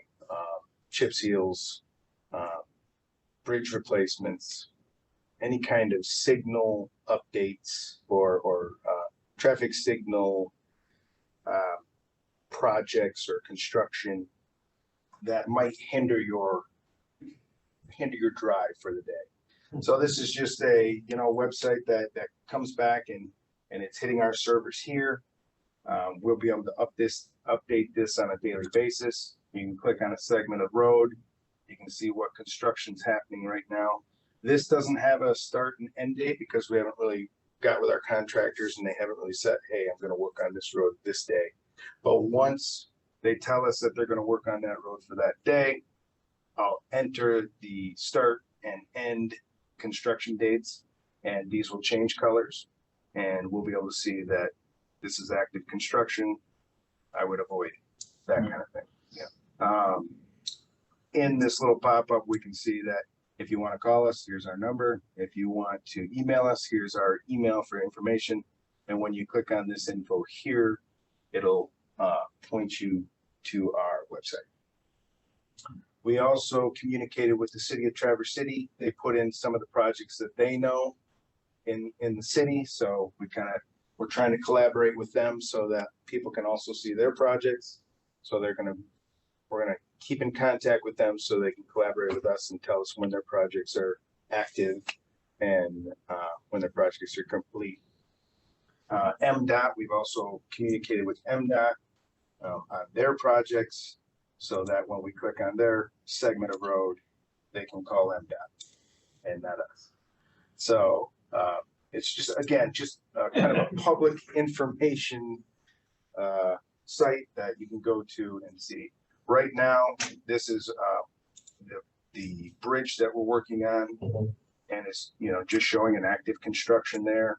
And again, our information, our website, our phone number. There's also a nice little handy filter here. If you wanted to see what was active today, this is going to be just for the points here. We can select this and it will show us our active points for the day. This one is going to happen tomorrow, which will turn red tomorrow. Haley's going to be out there working on that signal. And once it becomes morning, that'll be red. So it's really just one of those things where I'm going to work with operations and make sure that whenever there's a construction project out there that we can inform the public of each individual project and its activity. So that's where that one's at. We're still, again, going to be pushing out another map again that says, this is the type of map, or this is the type of project, whether it be an HMA overlay, chip seal. So we'll be able to quantify that as we move forward.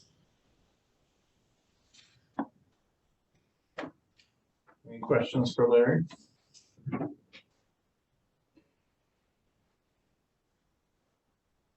Hearing none. Cool.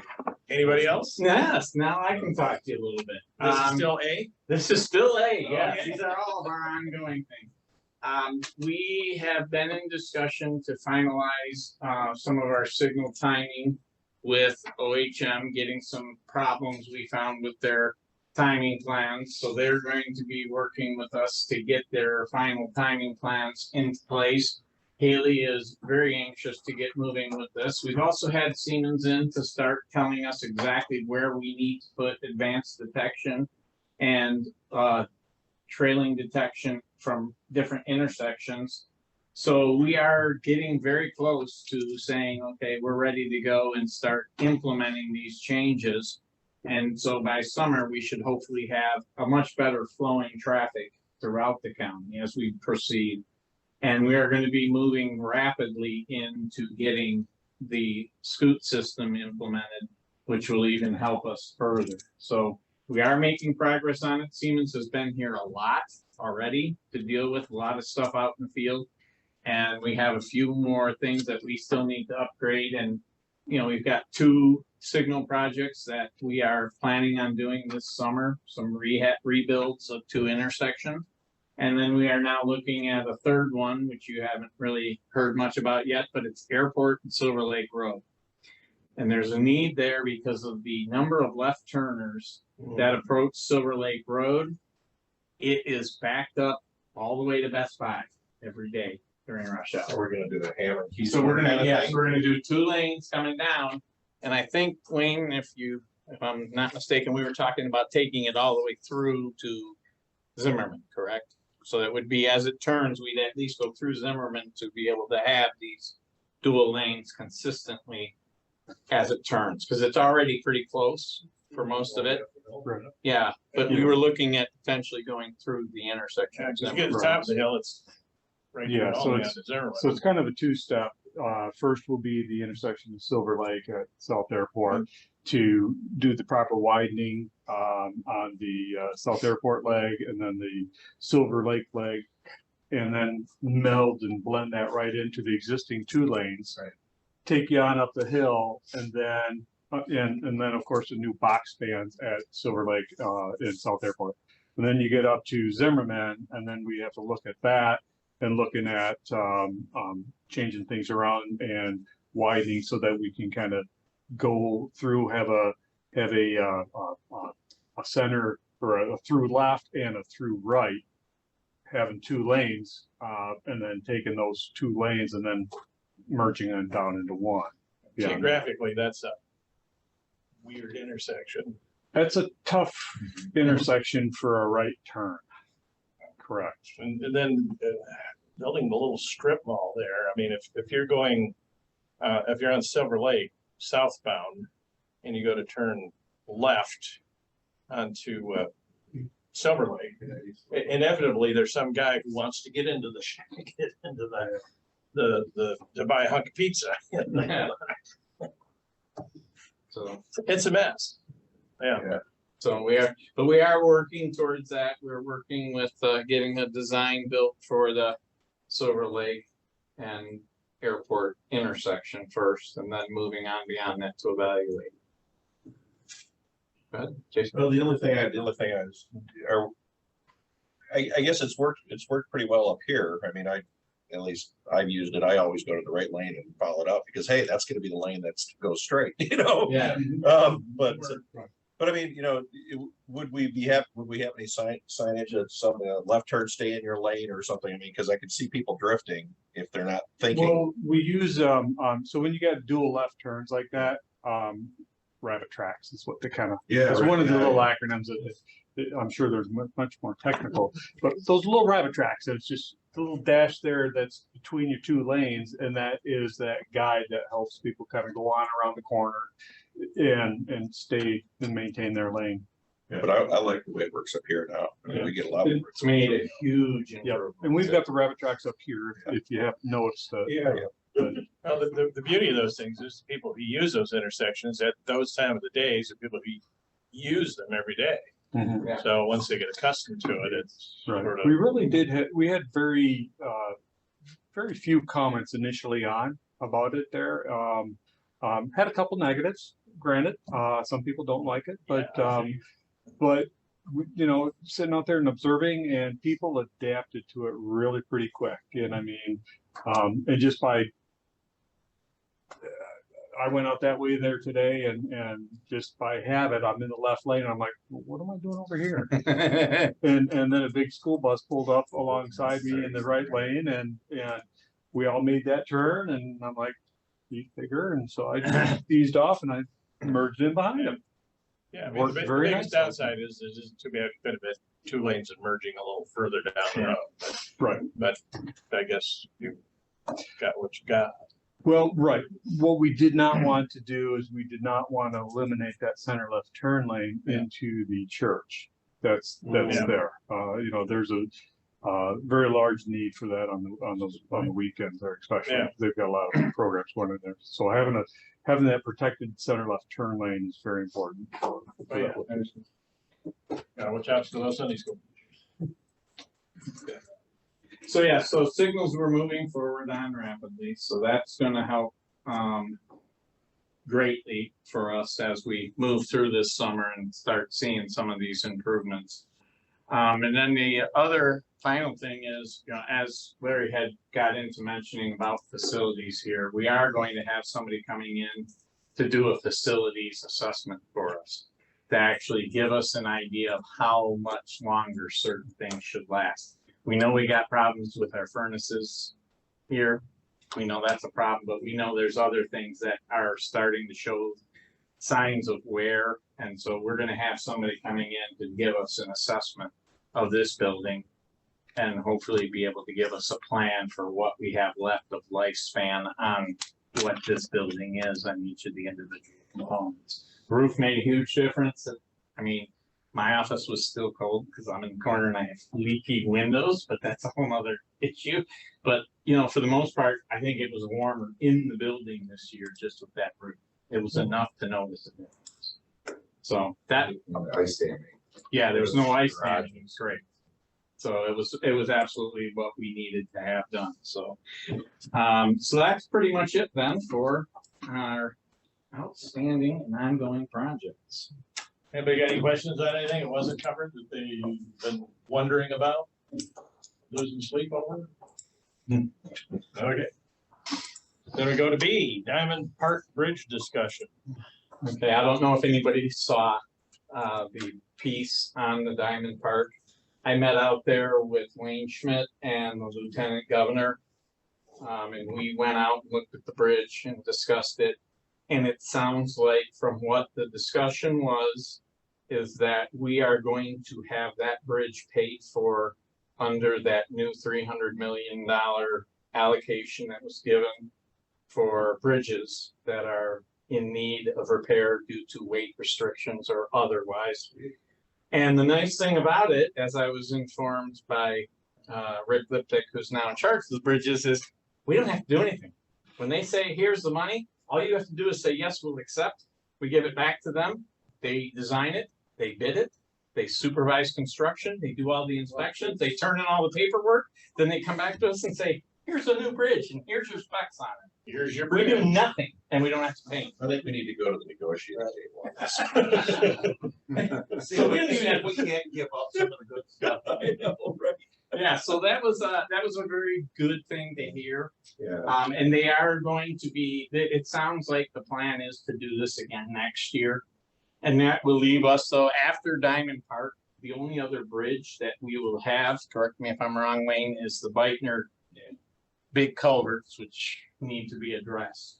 So that would be the only one left for us at this point that we would need to address. And there's a possibility, because it was right up there on the list also, that that could be picked up out of the next round of finance for. So it was a very good thing, and the Lieutenant Governor was very interested in, you know, how the traffic flow works around it and everything else. Because, you know, if that bridge goes out, the fire response to everybody on the west side of Green Lake suddenly goes way, way, way up. So It was, moving back to Beitner, if it's the same kind of situation, I mean, Diamond Park's kind of easy, bridge, there it is, bang. With the Beitner, it's what we've been talking about too, is there's two parking lots and there's two parklands on each side of it. Build the bridge, what happens with those, and would MDOT be as accommodating in dealing with those people as what we would probably be, so they can still get access to them? yeah, they said, you know, like they will be dealing with our groups. They will actually make contact with a list of people that we feel they need to talk to for the Diamond Park. So I would assume it would be the same type of thing, you know, these are the people you need to talk to make sure you're alerting them to what's happening. In regards to those parks and the trailheads there, our meeting, I was on meeting with Christine from Parks and Rec and with the county, and we were talking about Cass Road, Cass Keystone Roundabout. But when we finished up that conversation, we started talking about the next roundabout, spread down the road at River and Beitner Keystone.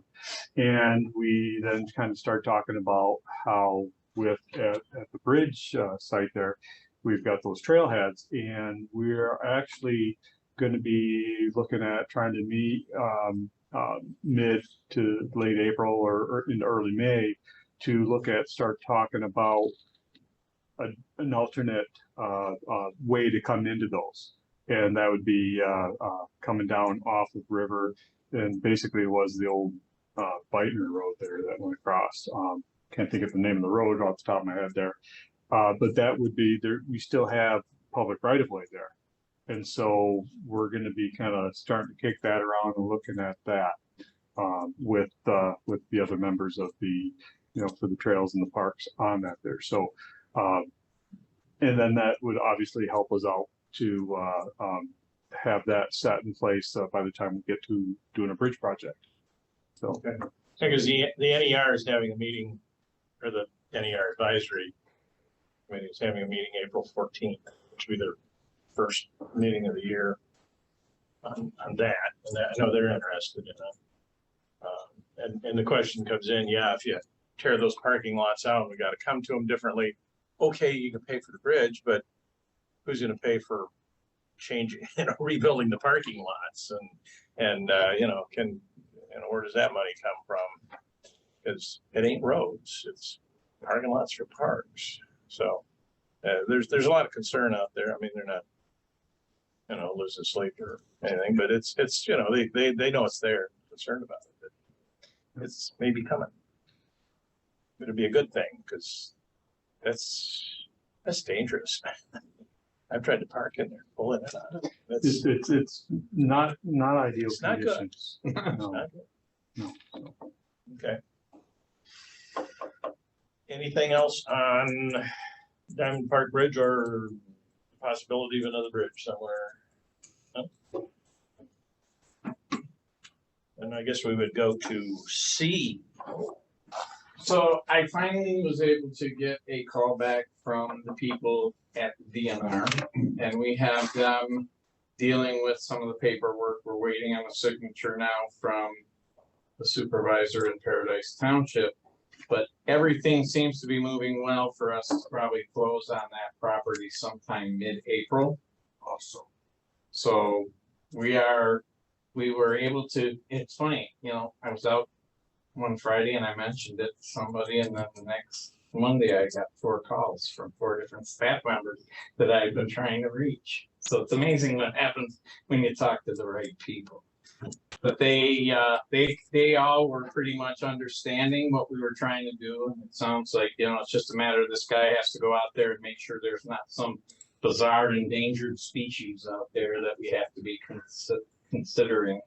Otherwise, it looks like, we'll be looking at the middle of the month next month to take care of this.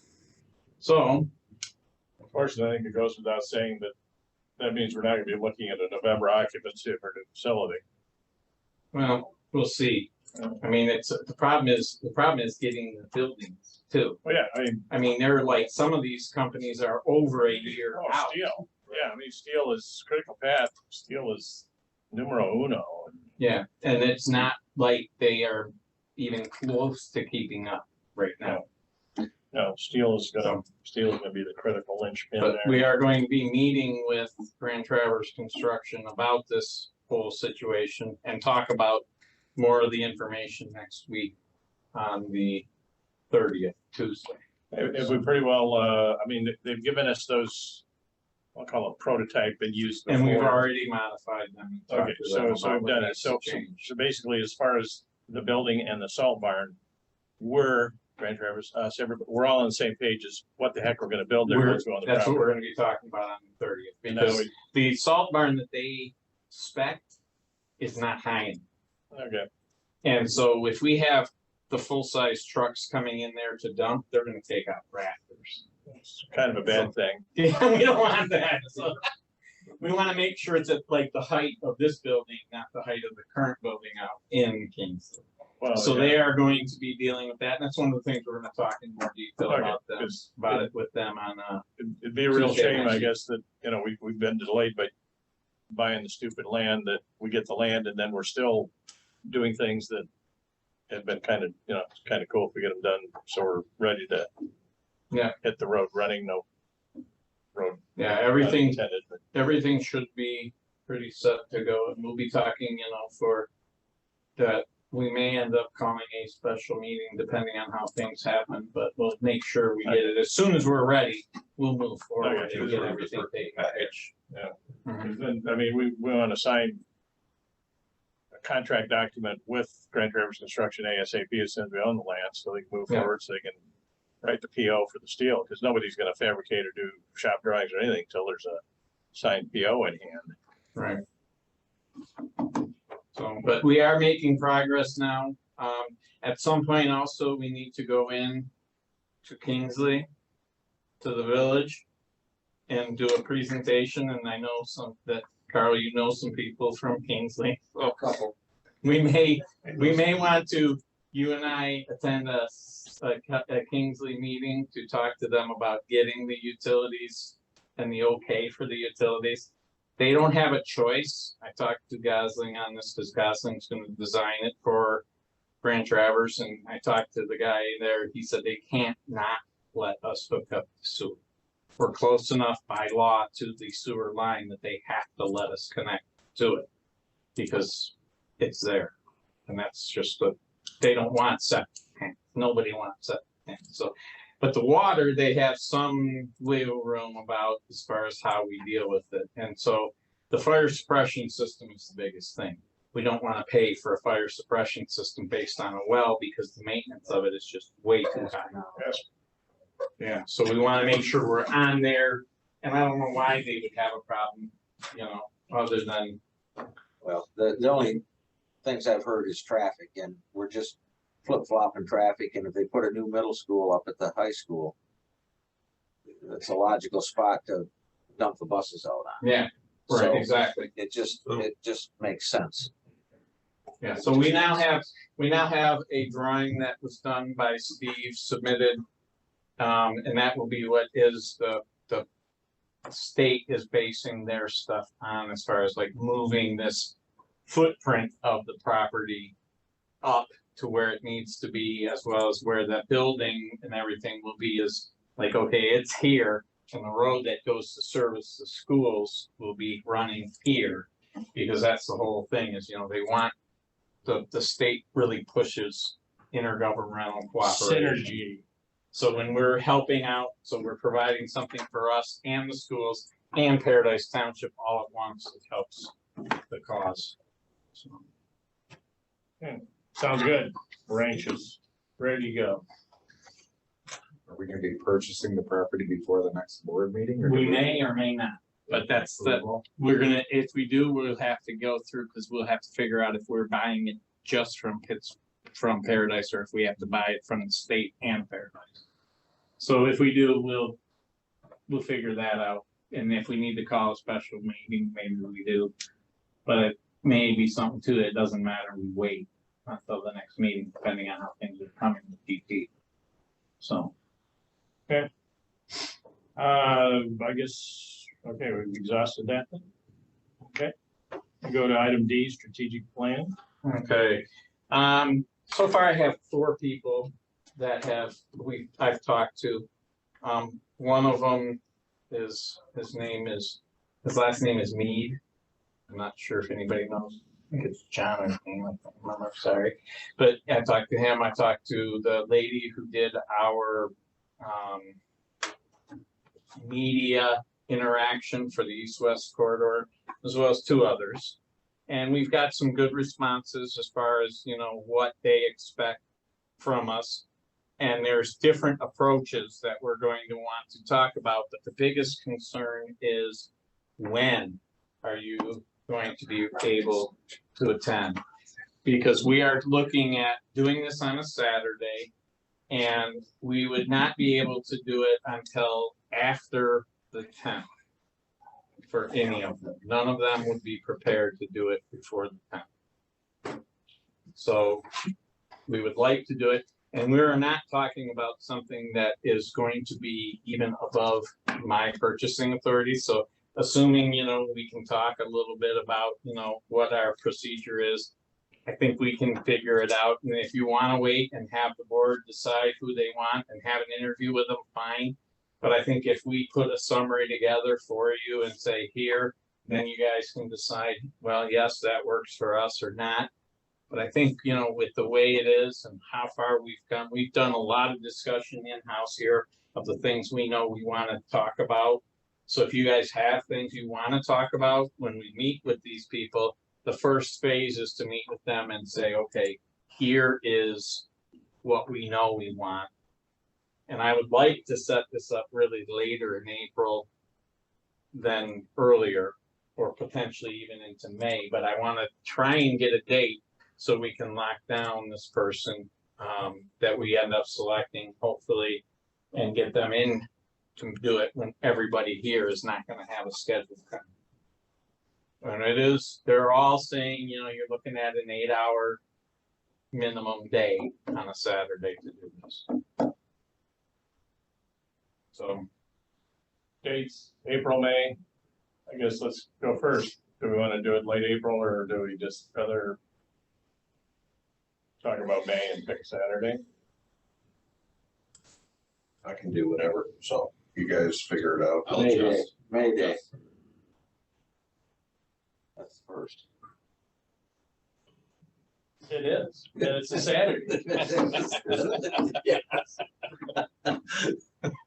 Yes, It is. Do we want to? Okay, let's I try. don't, I'm flexible, so if somebody is not, I'm fine, I'm flexible. So Carl's suggesting May 1st. Will we be able to watch the proceedings in red square on that? I don't have a problem with the first.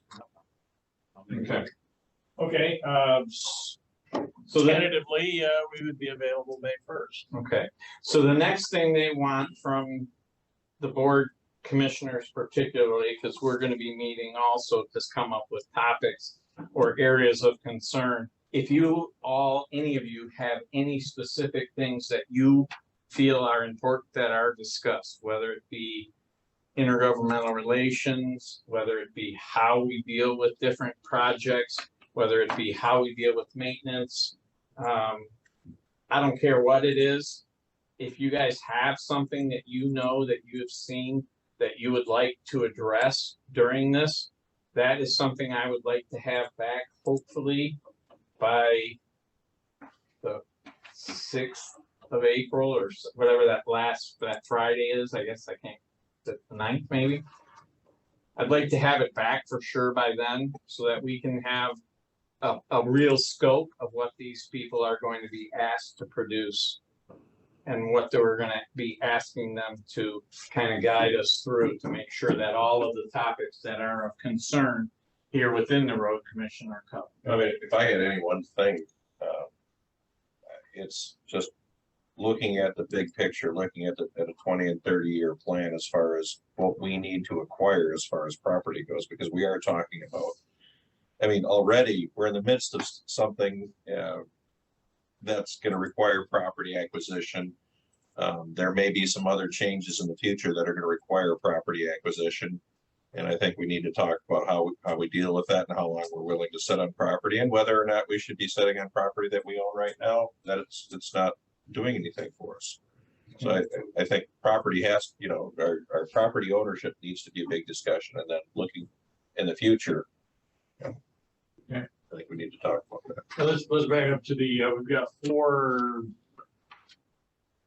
individuals or groups we've talked to. How do we, let's back up to who we're going to pick and how we're going to pick them. Well, and that's exactly the thing is, you know, a lot of these people, there's one gentleman that I spoke to, he is willing to come in and do a presentation for you guys and talk to you guys about it. And even if you don't select it, even if you don't like his proposal, he's willing to come in and give us some time to make sure that what is generated is actually something that is actionable and doable as far as a report when we get done. His reports are not anywhere near the scope of the others. He simply lists, these are your things that you need to accomplish in the first 3 months. These are what you need to accomplish in your next 3 months. And he goes through a 2-year layout of what you should be looking at to continue moving to the goals you set. Some of the people are talking about producing 40-page books that talk about detailed history of why it is this way and talk about what we need to look into in the future and how we need to change the way we think about things. Some of them are in the middle. You know, one of the guys, he said, okay, you know, it's probably going to be a 12 to 15 page thing with some measurables You know, I guess it really depends more of how you want to approach this. Do you want to approach it with a specific layout of what's going to happen over the next 2 years? Or do you want goals that are set? The whole goal has to be done. Because the one is simply just, these are the tasks that should be completed on this level. And this is when you should be reviewing this portion of this task. So it's a very detailed schedule, but it's not like saying, okay, you should be dealing with, you know, this is how you should deal with it. This is what you need to do. You need to address this issue. The other ones are more of like saying, okay, well, based on the skill unit that you have here at your disposal and people you have that are available to you based on what we talked to them about, these are the types of things that you can do in-house. These are the things you probably are going to need some assistance with. You know, like there's some managerial skill development that is needed in some people that we need to probably have somebody come in and do some training with some people. We don't have that higher level. Now, for our lower level, when we're starting to move into supervisory ranks, we can do that in-house. So, you know, they would get into more of the details. Ideally, for me, it's when we're done, we have a more of a broad kind of a, yes, there may be actionable items, things that we should look at doing, but more of a broad and forgiving schedule of things that need to be done. Because frankly, we're all going according to plan until we're not, and things change all the time. Money changes. I mean, you know, we could be going along a detailed plan until the money runs out, and then we're stuck wherever we're at. I think that a guide is a good thing when we're done. Okay, so yes, measurables, absolutely. We set up some goals with some measurables when we're done. But whether or not we're specific and well defined, whether or not we, you know, going into it, you know, it's not, I don't think we need to be tied down to specific absolutes necessarily. That's how you do a strategic plan for. And my history of it is you basically take a white sheet. Where do you actually want to be? And then you build that model. And then, okay, that's utopia. Now what can we actually do? Right. Okay. And how does that going to fit into your model that you want to get to? And can you incrementally get there? So, I mean, that's my vision, is you got to have that overall. And then we have to figure out how we're going to put those pieces in to get to as close as we can to that model. Yeah. So. Carl?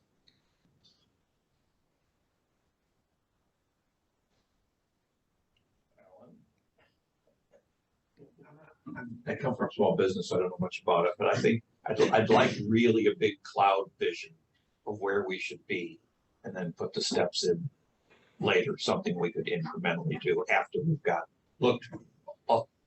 Because we could look at something next month or a year from now. That's pretty good.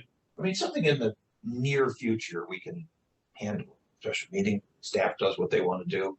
We get some direction from them, and away we can go. And I personally would like to look longer term. Well, they're basically across the board, everybody has said this strategic plan is detailed of what you want to accomplish for 2 years. But that still you're not setting where your vision is and where your mission is. That's far out. I mean, that's long term of how do you want to get there? But what are you going to do in the next 2 years to get there? What are the types of things you should be working towards to keep moving forward? Because you're right, you're going to set like this utopia that is never reachable. The whole idea is to have a vision statement that is really what you're striving for, but you can never reach. You want it to be something that is what the perfect world, and nobody's perfect. So you're going to have something like that. You are going to talk about some incremental things, but this is a 2 year, more of a 2 year focus. And then beyond that is just kind of like then that's where the rest of that comes in of what are the types of things and where are the areas that are gonna take longer than 2 years? And how are you gonna deal with those? And that is something that's it's less specific than what you're looking at in the 2 years. It's just kind of like, these are the things that we need to be striving for as a road commission. And they pretty much, except for one, that's pretty much the vision they have. Like almost, maybe it's just terminology, but to me, 2 years is more a tactical plan, and more than 2 years is a strategic plan. But I guess. Well, it sounds like part of this is creating that. Yeah. Joe's 10-year plan. Yeah. So. Well, yeah, and that's like, that's all part of creating your mission statement, your vision statement, and your beliefs of what you believe this commission should be working towards, and what your feeling is of how you're going to treat the responsibilities we have. Well, based on the far less than scientific commentary you're getting from us, does that give you some guidance as far as which one of these four is in sync with providing what we're thinking we want? I have a little better idea, but I'm still going to ask a couple more questions here too. Because the other thing is, a couple of these people have said, look, this is something we can do in one day and have the basic idea, and then meet to kind of digest it and set your utopia goal based on that for half a day. A couple of them have said, no, you're probably looking at 3 times. And if we want them to talk to some of our outside partners, then it could be a good distance between day 1 and day 2. But then day 3 would come with that big cloud that you are building out there for where we are. Because it depends on how much we want them to, I guess, to do as far as research with how do townships respond to us? How can we improve township relations? How can we improve relationships with the citizens overall? It really depends on what type of information we are going to ask them to collect and how much detail we want to get into. I would say not that much.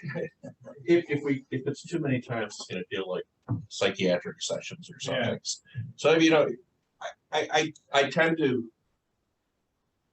I'm not a big fan of a lot of strategic planning things, because I know a lot of the people who are involved in them, and there's a lot of, there's a little psychology there too. Okay. I think less is better sometimes, and 8 hours is a good time to sit down, and a good strategic planner can hammer out some thoughts from a board. I mean, we sit here in a couple of hours and we can get some great ideas across to you. I think in 8 hours, somebody who's trained to peer inside of our gray matter to get what we want for the board the next couple of years and beyond. I think 8 hours is probably sufficient. Yeah, and I mean, for somebody to come in, some outside, I won't say again, but individual to come in and tell us how to get along with townships. How the heck do they know that? I mean, we've got interviews. We've got Kingsley. We've got Peninsula Township. We got Garfield. We got Grant Union. I mean, they're all unique, and how you deal with them. And that's why they can't tell us how to do that. That's why a lot of times, that's why you have somebody that's not related to the road commission do these interviews. In 2 years, I mean, up in Peninsula, one election, the whole board went pooey. So how you would deal with those people changed radically one day. So I guess I wouldn't be really interested in looking at a 10 or 20 year plan of how to deal with townships, because it's going to change dramatically. I mean, and with members of the board. Yeah, I mean, those of us are here. Some, we're going to have really agreeable folks and maybe less agreeable folks in the future. So I don't know if I get into spending 2 or 3 days of sending people out in the field to interview the township people and tell us how to get along with them. I think to set it as a goal that yeah, we need to get along with the townships as a broad statement, but as far as spending a whole lot of time coming up with some roadmap of how to do that, I think we can forego that. But do you think the communications portion of this would be, are they gonna provide the future demographics, projected future demographics of the county? They're getting all that, we're getting all that from Network Northwest to have as part of the packet that they will be then developing true work of what they're gonna do for us. So are we, I mean, I'm leaning towards, and I think Jason is the abbreviated, whatever you can pack in for 8 hours, it'll give us a pretty good structure for something. And if at the end of the day, we feel wanting, we can always come back for more. You're still gonna have that 4-hour, because that 4-hour one isn't really then about the strategic plan only. It's more about, okay, this is what you're trying to do. Now we need to build that utopia of, okay, where is this really pushing us? And where are we having, because I'll tell you, there's nobody in this building who can tell you right now what the mission statement is for this organization. There's nobody. Because it's long, it's not concise, it's just too much. And so to try and get something that can be center of mind and say what it is, it does help. It does give the people a feeling of what we're trying to accomplish. And our workers right now are in pretty decent spirits for what they could be with a union contract not being approved. But I mean, there's some issues that still need to be addressed, and we need to make sure, by doing this, that we're producing something that we can tell the crews, hey, these are our goals. This is what the road commission as a whole has for goals of what we want to accomplish and what the types of things we want to, where we want to be in the future. So I think no matter what, I think everybody's looking at, the first full day to collect all the information, then put it all together, and then just kind of say, okay, this is what you're looking at. And then you say, okay, well, yeah, this probably could be a lower priority than it really is here because we thought about it more. But, you're still looking probably just a 4-hour day then for the second one. So, and it may go less than that. I mean, I've seen them go less than that in the second day too. Ideally. Okay, so we want a very concise, fast talker, so we get it done in 8 hours. Okay. All right. I have a good idea. I'll talk back to these and I will get back with you guys if I have any more And questions. if not, we'll have to have a mind meld so we can make sure we know what we're dealing with. I mean, it's sort of like, trying to grab a hold of these ethical things out here. What are we grabbing? I mean, it's one thing, okay, we're gonna buy a truck. It's gonna cost us $240,000 and here's the specification. Okay. I'm down with that, but we're kind of, you'd be surprised the difference you can make. Trust me, I've seen it and I know what it's capable of. If we have better direction overall, that serves us much better. Listen, the bottom line is this, the future is Larry. All right, meeting adjourned, right? pressure there. Okay, stretchy, I guess we'll leave that one alone then. So somewhere around hopefully 1st of May, we'll have a strategic plan of meeting of some kind with some as yet. And I'll get, after I have a chance to sit down and talk to them, then I will give you who we feel is best and why. And if you want to see them, we'll bring them in for the April meeting. If you want to see them, if you don't, if you're comfortable with what I give you as far as a summary of what they're talking about, then maybe we don't. Anybody got any thoughts on that? Because if he goes to talk to him and Brad doesn't know what he's gonna specifically talk to him about. Anybody want to see him before, or are we gonna leave it up to Brad? Don't want to see him. Thanks. No problem. I'm ready for it. Trust me, I'm ready. All right. That takes us, I guess, to managers. I've commented enough.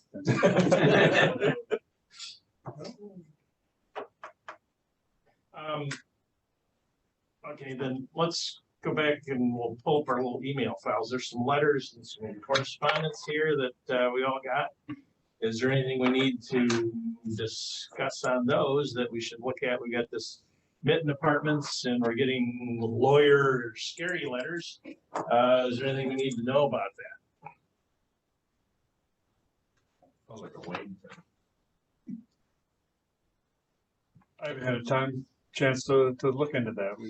You gotta understand the package of information they gave us it's that thick. I mean, it's not like they're asking, they just had to cover a letter. I mean, it's huge what they've given us. Okay. So unfortunately, right now, I don't know, I can't speak to it because I haven't had time this week to look at it since I got it. In short, they want to build their project and They want to do it their way They and wanna do fully it. with what we want. Yeah. Pretty much, that covers the majority. and we can accommodate because of the way that we have to design the road around them essentially, is that if I'm reading your request out of them correctly. This is for Mitten. Yeah. Yeah. Okay, so our, you know, the aside from the right of way,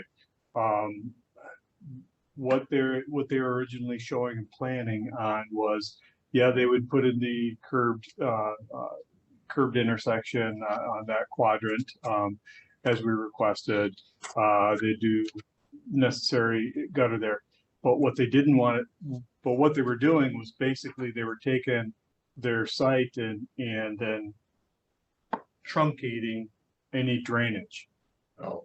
And so but they very nicely, they accommodated basically some sediment basins within the road right away to allow the road water to sheet off the road and then go into there but then stop. Whereas right now, water naturally sheets off Into the property. onto the property and dissipates. Now they're you know, it's a tight area and they got to build it up and then they have to address for stormwater. They didn't want to address any of the road water. My understanding, I'm not a lawyer though, my understanding is that Michigan road law says basically that road water has gone there, you have to still kind of take it in and address it. And so we're saying that, no, you can't use the road right of way for stormwater detention nor retain, nor Never been. neither retain it nor detain it Exactly. within the road right of way. Okay, so I guess, is there anything timely here that we need to know about or do? This is gonna carry over until our next meeting. Like I said, I Okay, one thing is, I haven't guess had a chance obviously, to playing with bridges. and- it's fairly new impression. If we don't do anything here today, it doesn't mean we're gonna get sued and put out of business or anything. There was another one there about River Road. What's that? Oh, the Signs and riding your bicycle. pedestrians and Yeah. Naming the road. Oh, yeah, and naming the road or something. Okay, too early for comment? Okay. It just, I mean, we're getting these emails, copies, and just wondering what, I guess, if there's some sensitivity or time constraint here that we would need to respond quickly. I guess that was it. Was those two. Okay. And one thing, just to make sure that we're all on the same page, I will be making contact then with the folks from Mission Hills to talk to them in more detail. Or Wayneville, to talk to them about getting those barricades so that we can get them in and out for construction. Just so, you know, I did receive the letter. I was waiting for a legal response. Carrie went on vacation today, so I was waiting for hers and I got it last night, what I need, at least. I've got what I need now, so we will be in discussion with them. Okay. Cause that was one that you should have, somebody received it. just to expound upon that, then for my comments, if you don't mind. It's enough of a deal. They want to act sooner than later, if possible. They do have a use for the parking lot besides just storing their docks. I mean, they drive down from their houses and they park and then they go down the docks and do their things. Theoretically, I mean, I don't know how well it's happened since the erosion problem. But at some point we really need to decide whether or not looking forward we want that section. I mean, I know I'm kind of repeating myself, but whether we want that section, what the appropriate way to, if we don't, what the appropriate way, is to manage it, because it's quite a bit of land itself anyway.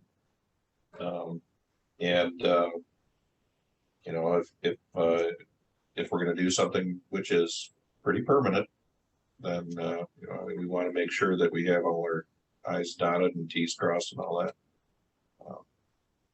so that nobody comes back to us and says that, well, they got treated special.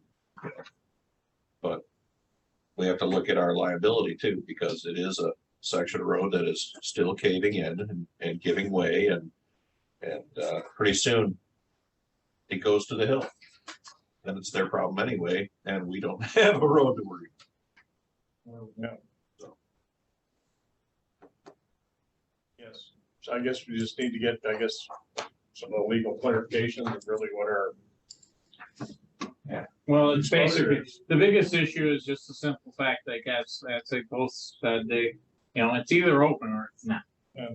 I mean, technically, we can't give them special access. It either has to be open to anybody to travel with, or it can't be open. Otherwise, we're babysitting them every time they want access. And so that's fine for them for putting in their docks. Yeah. We can deal with that. And for their contractor coming into work, but somehow we have to determine how are we going to, if we're going to get them somehow access to their parking lot, it doesn't mean that they're the only ones that have access to their parking lot. That means anybody who wants to drive up there has access up to their parking. I think we're pretty much unanimous in that the two, I guess call them the two easy things: get their contractor access and getting their stuff that they want to sell out of there are the two easy ones that we need to expedite. What do we have to do that? And other than that, I guess we do need further discussion and clarification of what we're going to do, and maybe do a strategic plan on Bluff Road. So I guess maybe we put that in our next agenda to look at it, and maybe we have to look at it and just say, okay, for 200 and some cars a day, we're not going to spend $2 million. Just not going to happen. Doesn't matter. No way, no how. However, if the golden genie of federal and state money rains down upon us and gives us a bunch of free money, and it can be fixed, then okie dokie. Whether that, and we just may have to make that statement, I guess. Yeah. I know it's going to come down to. I don't know if there's any other in between. There was another thing, this request for special meeting, Hammond 4-mile bid award. I guess, do we actually need to do that, or is that pending something happening? Well, it's just a set. If you want to set it now, Wayne and I talked about this. It would be for the 28th. Yeah, so because we were gonna get bids back on the 26th and review them 26th and 27th of April. And then we would like, if we need to have a special meeting, can everybody do it on the 28th just to get that approval of the contract and everything else for getting going on that 4-mile in Hammond. Yeah, because I mean, that is, at that point, time is kind of going to be of the essence at that point. Yeah. Well, yeah, because then we need to get them all the contracts signed before they can start working and everything else, so. Right. That typically isn't going to be a 3-hour marathon. No. Last time we did this, I think we actually did it like over a lunch hour to purchase some trucks, and it took us half an hour at most. Of course, we can do it 15 minutes. Of course, that's in your hands. Yeah, how long it takes is up to you. Like an Allstate commercial. Yes. Okay, can we accommodate April 28th, even if it's maybe over lunchtime, or? Sure. come in here in the morning or the afternoon, or just come in for a very brief period of time to rubber stamp some bids, hopefully. Yep, do a bid award. 28th April.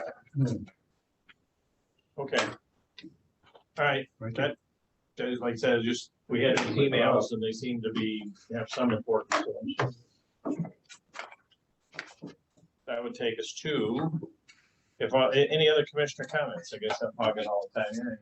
My comment on commissioner comments, we have these guys who are asking us for their attention on the peninsula and Bluff Road, and I think it's our mission to serve the people. The road commission should really serve. And they're our constituents, and nobody else can give them the answers. It's an answer they like or an answer they don't like. I would like to see us proceed as quickly as practical to get some engineering, to get an answer for us on the engineering questions, and then we could make a decision. We can ask Wayne to. And what one of those soil borings going to be? They were looking at this week here, This week. and because we've got spring weight restrictions on, the only thing we said was notify us, let us know. We'll specially escort them in so that they're not in violation of anyone, and we would get them in there to do that. So because they wanted to be able to kind of get in. So once they do the borings, the analysis, and our review of their analysis will take. We're anticipating, I believe, in that neighborhood of about 3 weeks, thereabouts there. So by the time we have our next meeting, we should have some some understanding of what's happening down underneath there. Yes. Because right now we don't know. I mean, is it strictly weird currents coming up there because of the higher water? Is it, or is there a clay lens there and a flowing river pushing the sand out, or is it the waves coming up, washing it out? If we put some riprap up in there, does that mean it's just gonna cave on top of it? So there's a lot of, unknowns which we haven't been able to get to, and it's, you can't just walk along there and poke a stick in because of the threat of it coming crashing down in your head. So yeah, it's been slow. It's been winter, water's high, frustrating for everybody. It's down. So next meeting, I guess we hope to have a much stronger grip of what's happening there and what. And then I guess we may have to make our tough decisions based on what we see, and some of it is in our hands and some of it isn't. But yeah, no, I think we all agree. We're here to serve the folks and spend the money wisely. But there is a certain amount of, I call it tribalism within the county. Those people, I've heard that many times. Anybody else? Comments, questions, comments? Okay, then I guess, Kylie, we're back in your wheelhouse as far as second public comment. All right. Any person may make an advanced appointment with the board regarding road commission topics for a regular or special meeting in accordance with the Open Meetings Act. If an appointment is made, the topic will be an agenda item. The following applies to public comments. Please state his or her name and address. Topic must be relevant to the road commission. Individuals are allowed to speak once for up to 3 minutes on a single topic, which may be extended by the chair. A group addressing the board requires a designated spokesperson who may speak up to 10 minutes. The board will not act on any item from the public that is not on the agenda. Again, for remote access users via Zoom, if you wish to participate in public comment, please raise your hand. For call-ins, we can unmute you. If you wish to speak, say yes. A couple of raised hands here. Dan Olson. I'll ask him to unmute. Go ahead, Dan. Hi, thank you. Thank you for your comments. Just real quick on the access issue. Brad, if when you respond, if you want, since there is a legal component that maybe we can expedite, if you want to just forward us the attorney's name and contact information, I can go direct with him or her on some of those legal issues that we can perhaps expedite, since I am a lawyer as well. So if you want to just include that information, maybe we can work out some of those details as well. So just wanted to let you know that, and I appreciate your comments tonight. Thank you. And we have Mike Skursky.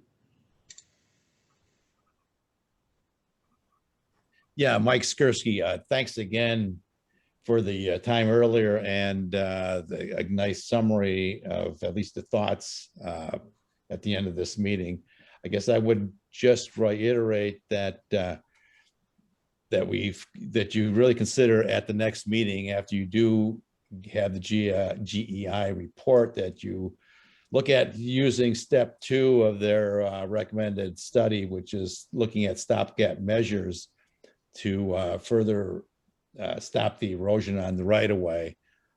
You know, being an engineer, you've got some heavy decisions in front of you, but you got to have data to make those decisions, and that's just the second step out of your 4-step process that you're going to have to get to really look at cost structures and benefits and costs. So just really putting in a extra comment to basically hopefully see a discussion of going forward with the step 2 and the engineering studies.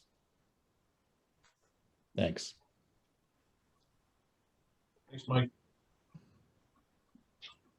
Okay, any others? I don't see anything up there on the screen. Okay, so I guess we'll close out that second public comment, which brings us to item 9. Who's adjourned? We are adjourned. We just can't.